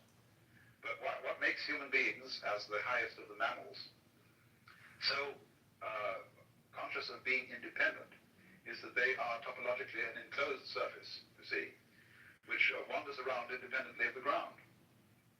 What we don't notice is that we're not independent of the ground at all. That wandering around is something that is entirely related to there being some ground. In other words, when you run up a hill, the hill also runs you up it. The hill rises and lifts you as you run, you see. And if you understand that, you don't take a hostile attitude to mountains and hills. You're grateful to them for lifting you up so high in the air, because that's presumably why you went up, that the thing was high. It was lifted up. You wanted to be lifted up. It lifted you up. You had to cooperate, of course. I always like the illustration that I've used before. Perhaps you haven't heard it. Of the thistledown. The thistledown, too, comes moving through the sky. I once was playing with the thing, and this came out of the blue sky, and I caught it like that, pulled it under my nose, and it started to pull to get away. See? It looks as if it were a butterfly or something. It pulls away and catch it by the leg. And I thought, oh no, of course, that's not the thistledown, it's the wind. Well, Tribune promotes you know, in a famous debate war. that was settled by the sixth patriarch of Zen, there were two monks arguing when a flag was flapping in the wind, whether it was the wind or the flag that was moving. And he said, it's neither, it's the mind. And so in a way, the same thing was true about the thistledown. I want to be quite frank with you. Because which point of view will you take? Which attitude of mind will you take towards this? Is it the wind moving the thistledown? Or is it the thistledown that is moving itself with the wind? After all, when you see a sailing boat, and there's a man in the sailing boat, who is moving the boat? Is it the wind moving the boat? Or is it the man moving the boat because he was smart enough to put up a sail? Much smarter way of getting around than rowing. You don't have to work. It's intelligence, you see. The mind moves the boat. And so in the same way, I thought, you know, this thistledown is some kind of intelligence. It's So that's Chicago, and it's used that to sail itself with the wind. Enable itself to pull like a little organism playing with the wind. And so in just the same way, each one of us uses the universe to get around. And the universe uses us to play with and to make games and patterns and to do its stuff. So because we seem to be disconnected and entirely sealed within our skin, that is a very deceptive thing, because the skin is not really the boundary of man. You'll notice that in various periods of art, human beings have been shaped in different ways and have been more or less transparent at some times, at other times opaque, and sometimes the emphasis has been on the state of mind which this human being is in. At other times, the emphasis is on the bodily conformations and so on. In the work of painters today, one sees images that at first sight one doesn't recognize as being human. There was an exhibition at the Museum of Modern Art in New York some years ago called The New Image of Man. And these things didn't look like human beings at all. Some of them did, but that's because what does a human being look like? That depends on your point of view. You see, if you are prejudiced that a human being is only what is inside his skin, then you think that when anybody paints the human being beyond those boundaries, that he's lost the image of man. He hasn't necessarily lost it at all. You see, people are mentally ill. There's an old feeling that the shape of the universe is the shape of man. I don't know if you've ever heard that said. That man is the microcosm, and that the universe as a whole is the macrocosm. Now, as you plumb out into the universe and explore it astronomically, it gets very strange. You begin to see things in the depths that at first sight seem utterly remote. How could they have anything to do with us? They are so far off and so unlikely. And in the same way, when you start probing into the inner workings of the human body, you you come across all kinds of funny little monsters and wiggly things that bear no resemblance to what we recognize as the human image. If you feel your own pulse, or if you're able to look at an X-ray in some way of your inner organs working, see, they're all strangers to us. We don't know about them. And they give us the creeps, as if they were, coming across some weird insects in the dark. That sort of feeling. But what we will always find out in the end, you see, when we meet the very strange thing, and we look into the distant reaches of space, there will one day be the dawning recognition. That's me. Why, that's me. And the whole game of the universe, you see, is to appear as strange to itself as it possibly can. That's how one keeps variety going. That's how one keeps wonder going. And all kinds of exciting developments. How different can you get? In the beginning, the Lord said, get lost to himself, you see. So, we shall find, for example, that space that you see all around you and containing you. And you can feel space in many ways. Space is not only something that comes through the eyes. The movement of your arms, if with closed eyes, as for a blind person, is his way of knowing space. And you can hear space. Lots of sounds appear to be in restricted spaces or ample spaces. And silence that goes with sound corresponds to space. And even St. Thomas Aquinas, that old Catholic theologian, said that good derives its virtue from evil, just as it is the silent pause that gives sweetness to the chant. So, but space, you see, that seems to contain. Space is one's mind. This was common sense to people living in the early Renaissance, for example, at the time of Dante. There are many references in Dante's poetry to the identity of mind and space. And likewise in a 8th century text in China, the Sutra of the Sixth Patriarch, he likens the nature of mind to the nature of space. He says just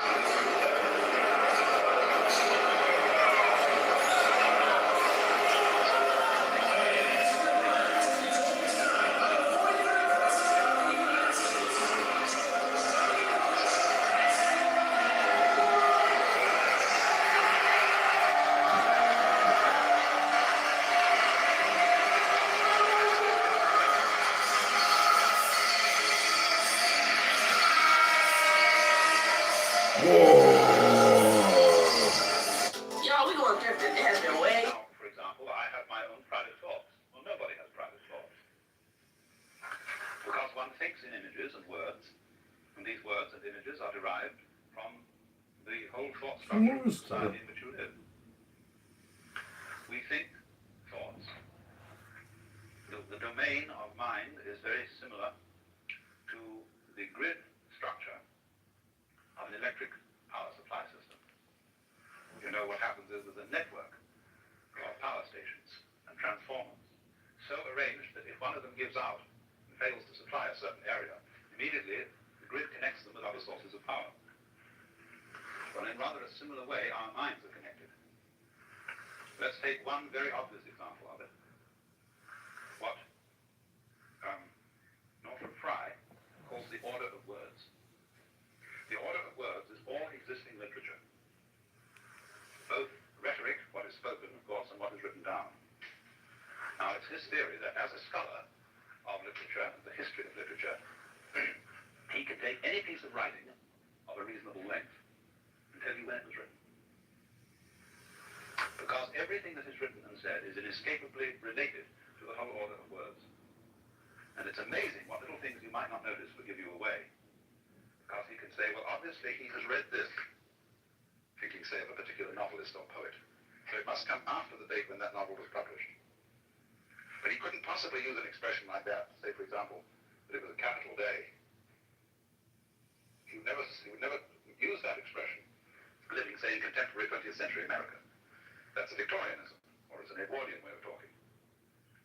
And so, by all sorts of little clues like that, the scholar could pin down a piece of writing to when it was written, you see. That is because every individual piece of writing is a function of all writing that's being done. Well, now that's a very specific and almost crude illustration of something that's going on in a far more complicated way than that. It isn't only all writing, all thinking is being done in relation to the total order of thought. And in a still more subtle way, all living is being done in relation to the total order of life, to what de Chardin calls the biosphere. And it goes way beyond that, because of the vast interplay of what we now call gravitational and electrical fields, which embrace everything that there is. That is why when a person was born, cast his horoscope. That was a map of the universe at the time of that person's birth. And therefore it was a drawing of his soul. Because the soul is not inside the body. The body is inside the soul. The soul, your soul, is the whole universe as it is focused upon your organism. Now, of course, astrology is a very primitive science, and it interpreted the influence of the universe upon the individual in very crude ways, and it works mostly by good guesswork on the part of the astrologer. If you know how to tell fortunes at a fair, you will find out a great deal about how all these predictive psychic sciences work, because the client invariably gives himself away. Either by his anxiety to be told the truth or by his anxiety to conceal it. They work equally well. Now, but there is, you see, underneath the astrological notion, a sound idea that the true map of the soul is the picture of the universe surrounding the individual. It isn't necessarily your soul is not the picture of the universe just at the moment when you were born, you see. It goes along all the time you live, because the whole thing expresses itself through you. And therefore, in that sense, the map of the stars, the horoscope, etc., was an image of man in just the same way as we regard a picture of the human body as an image of man. And it's an image from a different point of view. It's a bigger image.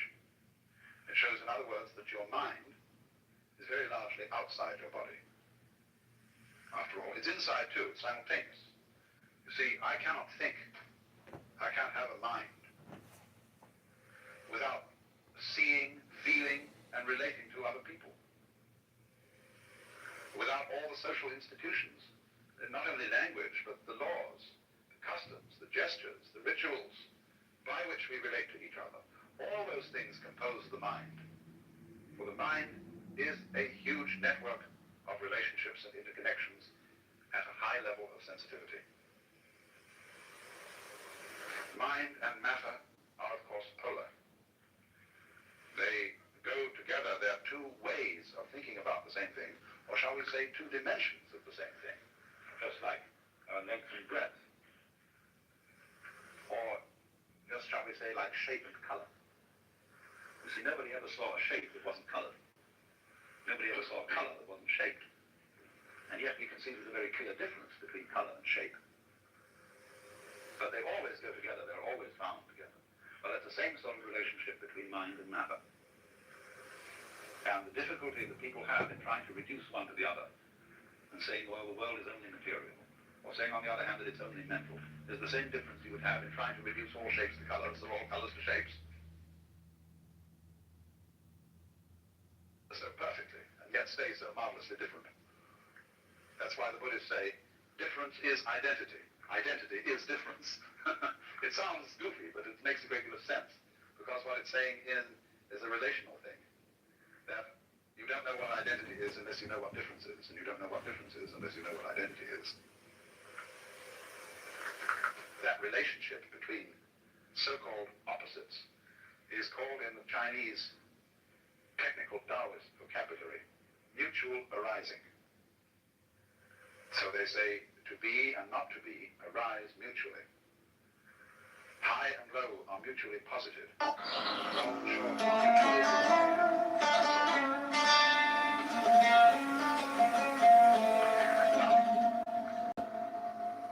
so what we see then is the totality of the at each point, you see, gives rise to the illusion of the independence of the mind. Just as the human being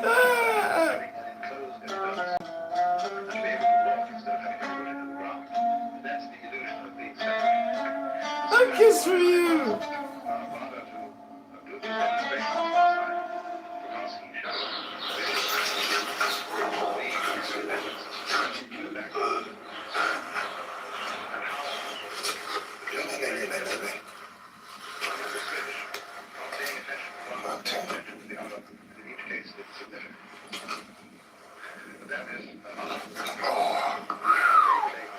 Dayımız çok güzel maşallah.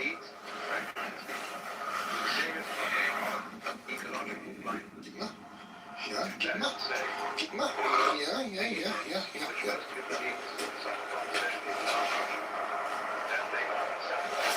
Ya. Nochmal, komm.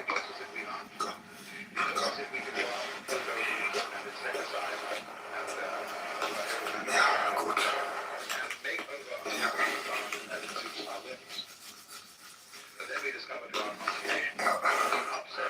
Gut. Warte, lass mich mal vorbei. Okay.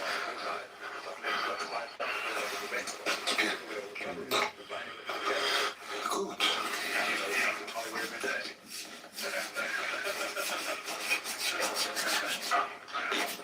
Ja. Gut. Gib nochmal. Komm. Hey. Komm. Komm hier. Komm, Lamm. Komm.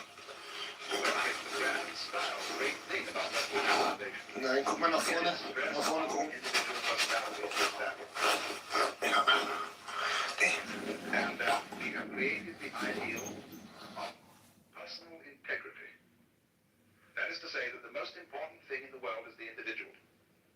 All collectivities, corporations, states, and so on, exist as servants of the individual. And if they get in his way and they interfere with his private enterprise, whatever that may be, it's a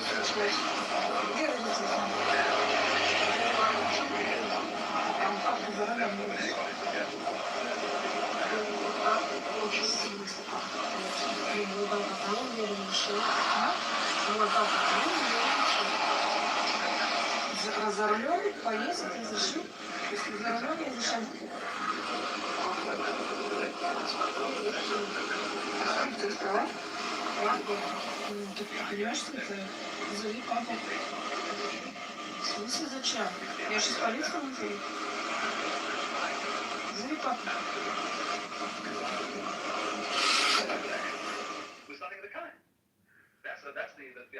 А где родители-то? В смысле, что случилось? Где родители-то?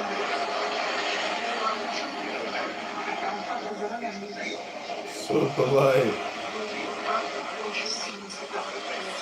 Prom is coming up, which means you should put your spray tan glow at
I have a standard statement. It is not yes or no. It's memorized. I say at the same time every time I think. What I say is this. My research leads me, and it's a tragic conclusion really, my research leads me inescapably to the opinion that the major cause of the American Negro's intellectual and social deficits is hereditary and racially genetic in origin, and thus not remediable to a major degree by practical improvements in environment. All right, if you believe that the position relatively of black Americans to white Americans is based on a genetic inferiority, and I will accept the responsibility for that word, then what do you see as the solution to the problem? Well, I see the first aspect of this is to prevent the problem from becoming worse by dysgenics. This first word, would you translate dysgenics for me and the audience? What I meant sterilization? No, dysgenics, you see, means what that other chart I showed you says. Should blacks, the least effective should blacks be sterilized? No, I have a these blacks are a problem, and we do not allow. This is inhumane, and I think one can find more humane solutions to this. I would propose something in which one of the key phrases is regardless of sex, race, or welfare status. And this is the proposal. I call it a thinking exercise. It's mentioned in that pamphlet that I showed that you can obtain. And it goes this way, that you would offer a bonus to everyone to be sterilized. Now, we know we have a population explosion problem. We know that in India, that bonuses in the form of transistor radios would Would this bonus be directed to black people specifically? Mr. Brown, what did I say just a moment ago? I said, regardless of sex, race, or welfare status. Now, there is a... Do you believe that inferior in intelligence because of their heredity? I have a predicting the next COVID-19. It's memorized.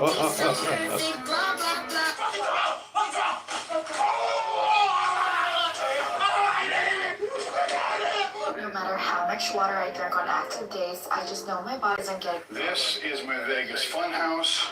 This is how we get downstairs. People ask me, Justin, because that's my name, what's your favorite room in the house? It's the one behind the soda machine. It's a disco room. And there's a secret door in here, too.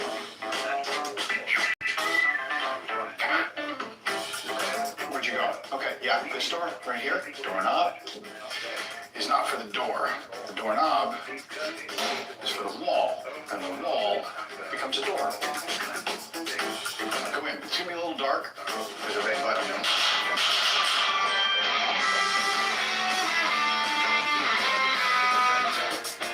There's no normal doors in this house. This is the doorknob door, which opens to the foam pit. That's fun. There's a hidden door down here. Follow me. All right, no, this way, this way, this way. Come on. Okay, quickly, quickly. This door. And actually, no, back up, back up. Come on.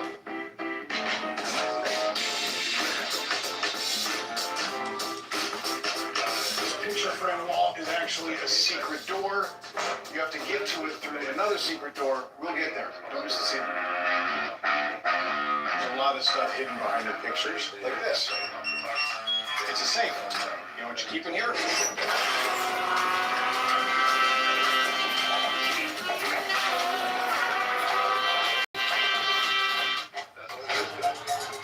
Like I said, even the normal door is open to not normal doors. This is a door inside of a door. Inside of another door. A finger. A couple twirls. And it opens to the ballroom. And yeah, that's the men's door. This is a Seinfeld door, 90s sitcom corner. But if I had a penny for every time somebody said, hey, Justin Flom, you don't really live in that Vegas funhouse, do you? Well, I do, and also, this is how many pennies I would have. This is Penny Lane. 50,000 pennies that I actually did, laid by hand, gluing every single one. I will not be doing that video again, so please, don't ask. Look up. That's right. There's a loft above the stairs. It's made totally out of rope. You see, I used to be a magician, and I kind of take that creativity into trying to do cool things for the house, for my family. Yeah, get on up here. I think this is a part of the new trend of using your house to have fun. What do you think? This is my Vegas funhouse. This is how we get downstairs. One of the world's dirtiest secrets is that the exterminated Jews in Nazi Germany were not considered real Jews. They were considered Khazar Russians and Eastern Europeans whose ancestors converted to Judaism in 740 AD under their king, King Bulan. Their bloodline dates back to the Turkish tribes and to the powerful empire of Khazaria that once controlled all of Russia. 5 degrees for success.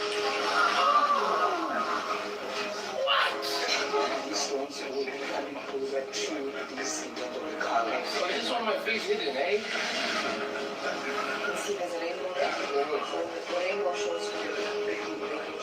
So it's the second largest in the world because of the calendar.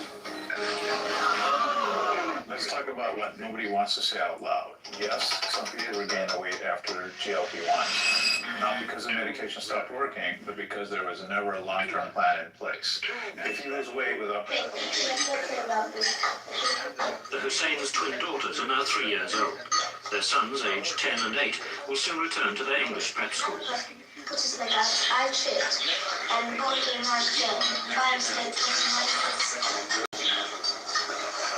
It always comes back in the black. It always comes back.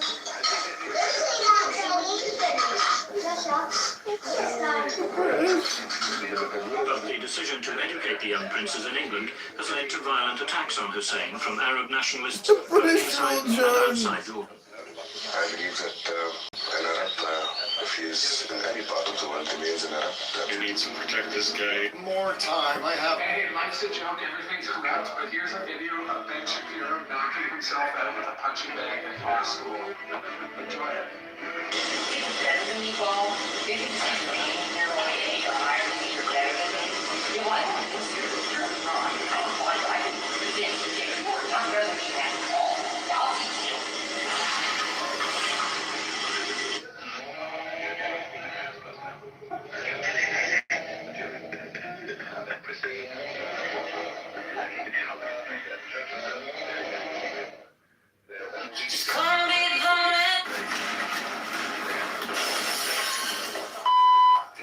What are you doing? That's my mirror. What are you doing? One of your units just ran into my mirror and is causing damage. I'm a little worried. That's not gonna work. Oh my god. I need you to cook me a meal. I need protein, needs to be healthy. It's a gas stove. Be careful. No. That's a wait. That's a wait. Stop now. So if you can cook me a meal. Like your food too much, because that's becoming gluttonous. So you eat very plain food, which is not spiced, and you eat it out of a sense of duty. That is to keep the body functioning. You drink only water, because other drinks might cause certain dependencies and give you too much pleasure. And because the idea is, you see, you've got to control your mind, keep it absolutely calm, still, so that you are not dependent on matter. And that's altogether the wrong approach, because, it is a game you can play. It is one of these possible things. I mean, you can play the Jehovah's Witness game. Hi. Okay, no time for small talk. Take up a hobby of a bridge or fishing or something like that. But what happens then, you see,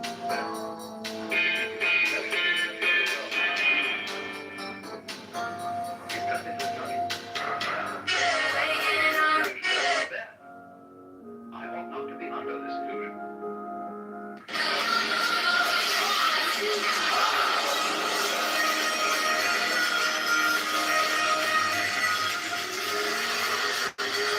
Is one who knows the material is an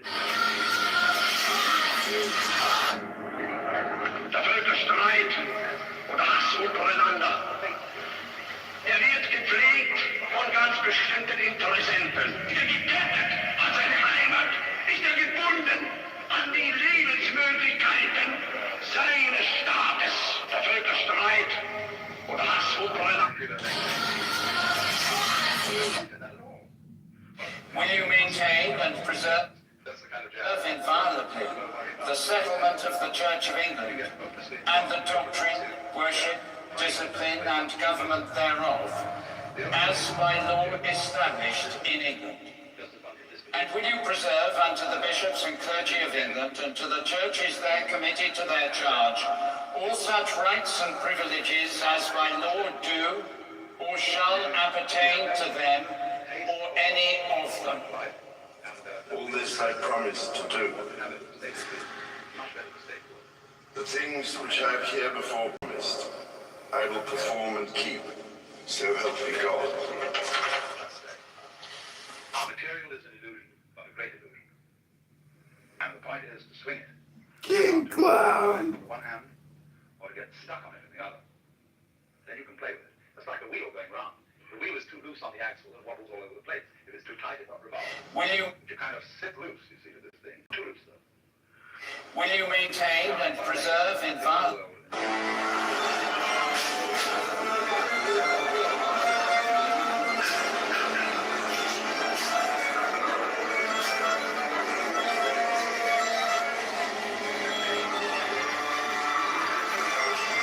Particles or wavicles or whatever they are at such an immense speed that they become impenetrable to other agitations. So that when I put my foot on the floor, the reason it doesn't go through the floor is that the floor is coming into existence and going out of existence so rapidly that there is no interval through which my foot can penetrate it. Like an airplane propeller, you can't put your head through it without getting it chopped off. Only that, if it were going far faster still, it wouldn't even cut your head off. It would just be like banging your head against the brick wall. And it has to be going faster. The airplane propeller is whizzing around through a considerable space Smith? in relation to the size of the head. Smith bought her home on the 6800 block. Faster, but through much smaller spaces, you see. Then it would be like banging your head against the brick wall. We hit the 24-hour mark for these live streams. So-called physical objective world. They're finally ending. The behavior of energy, where matter arises from it through its behavior in restricted spaces. Density is a quality of space rather than a quality of matter. You see what I mean? I use the illustration of the airplane propeller to try and show that. So that all this is an electronic diatom work. Very similar to other creations of electronic patterns. The dance of forms on the TV screen, the rainbow, the aurora borealis. It's all fundamentally like that. Only we are of the same kind of jazz, you see. Our bodies are this dance too. And therefore, the physical world feels real to us. In other words, it feels solid, because we're something at the same time. If we were on a different wavelength, we'd walk right through it. In the same way as radio waves come right through the house. They are of such a nature that they can penetrate the spaces, the interstices, or in some way jazz signals through. And but we are on the same wavelength, you see, as the wall, and so don't go through it. But nevertheless, the whole cosmos is therefore a function of energy, or you could say of light, something like light. And therefore, we and it are all diaphanes. Now, it's easier to see that if you live in a medium where things aren't so dense. And there's only one other creature as intelligent as man. And this lives in a medium that is less dense. And this is the dolphin. The dolphin is a mammal. And many millions of years ago, it seems the dolphins were living on the land. But they are very clever. And they decided that the land was no place to live. Because getting food was difficult, and you had to lug yourself around, and there were many, many bad shows about the land. It had very curious changes of temperature. It became unspeakably cold and unspeakably hot, and you had, in fact, to work. Well, no sensible person ever works. I never work. I get paid for playing. And everybody should do that. That's the mark of an educated man, is that eventually he gets a job where he's paid for playing. And a worker or a proletarian isn't necessarily a poor man. There are lots of I mean, a poor man like, say, Sadie Morgenroth or Eric Barker around here, they're not proletarians. A proletarian is a person who is fettered to the process of work. That is to say, to doing chores every day that he really doesn't like and that aren't in the least interesting in order to go on living. So the dolphins decided this is ridiculous, this land existence, and they went back to the water. And it's pretty easy to fish, you see. There are plenty of fish in the water and things to eat. Because we know the ocean is the greatest food supply in the world. And when they've eaten a few fish or whatever they need, they decided just to have a bowl. So the dolphin can get abreast of a ship, get one of the wakes coming out on the side, and set its tail at an angle of 26 degrees. You know, and be pushed along by the ship. And it's not going anywhere. There's no reason to go along there. You know, they've had to get to another part of the sea and see pretty much the same all through. But they're just going boom, boom. And they chatter and dance, and they're really highly civilized beings. And so, please don't anybody ever kill dolphins or be unkind to dolphins, because they're exemplary, high-minded creatures. And we shall soon discover this as soon as we can set up with them. They will tell us all about it, and we will then invent a new style of civilization based on frolic.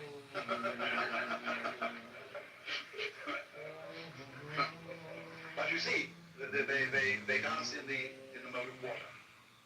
Now, human beings, as Toynbee has pointed out, as their civilization progresses, they begin to lose their roots. And they are less and less tied to the land. They go into the air. And what's going to happen as man develops without blowing himself to bits, if he can get over the hurdles, that dangerous point, is that gradually all roads are going to disappear. And the earth will have centers of human habitation, see, but no roads. There'll be as obsolete as railroad tracks, because everybody will fly. And once the medium of air is much more fluid than the medium of water. And as we fly, you see, on the land, your values are all values of permanence, solidity, firmness, architectonic, in the sense of great stone structures, pyramids, and things like that. But in the air and on the water, all values are fluid. And what you have to know to be a good airman is, of course, stars. Like whitethroats and other migrating birds migrate by the stars. Imagine. But once you start relating yourself to the stars, you realize that you're living in a universe where directions are all relative. And you become a being capable of existing in non-solidity. And that's why Buckminster Fuller, believed that all techniques and really all culture came from the sea. The men who first learned to sail were the wise men. He had the fantastic idea that there were initiates, great priests who were ship's captains, and that though some of their humble seamen didn't know all the secrets, but these priests were the first people who knew that the world was round, and that is one of an entirely different theology, you see, than if you believe that the world is flat. And so from the priests of the ocean, the landsmen learned how to use cranes, blocks and tackles, how to build, what a good house an overturned ship made. And so to this day, a cathedral has a nave as its central auditorium, nave from Latin navis, ship, showing the connections between ships and the first temples.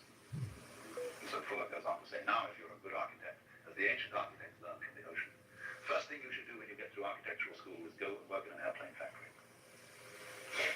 And understand the beautiful thing that man has made in a fine, fine airplane, you see, which is as great as a bird in its own way. Because that's the architecture of insecurity. And that really lives with insecurity. Well, let's have an intermission.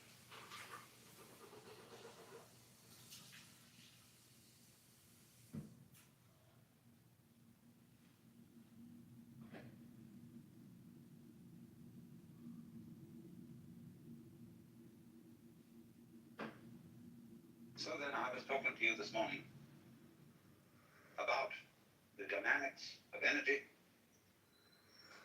about the way in which which we select vibrations, and about the basic principles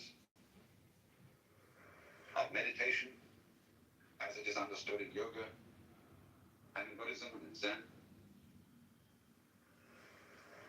as a process for bringing about mental quiet, which is not pure passivity, mental limpness, just as physical relaxation is not physical limpness, as if you were a wet rag over a clothesline. In the process of meditation, one is completely aware of all sensory inputs. You don't try to shut off your senses. And although it may be helpful, say, to begin in meditation by closing the eyes, in the Zen philosophy of meditation, you don't close your eyes. If you do, you're called a denizen of the dark cavern. You look at the floor in front of you about 4 feet, and you allow the light to play with your eyes without putting any names on these patterns of light and shade and color, just as you allow the sound waves in the air to play with your ears. But you don't put any names on it. Yourself to be in a non-conceptual way. Now, the importance of this, the practical effect, although when you're in meditation, you're not concerned with practical effects. Practical effects accrue as a byproduct, just as happiness, which cannot be pursued, is only a byproduct of being interested in something else. But the disease of civilization is that we confuse the world of symbols with the world of reality. As I said this morning, you all know what reality is. And it doesn't have to be explained to you. And if you try to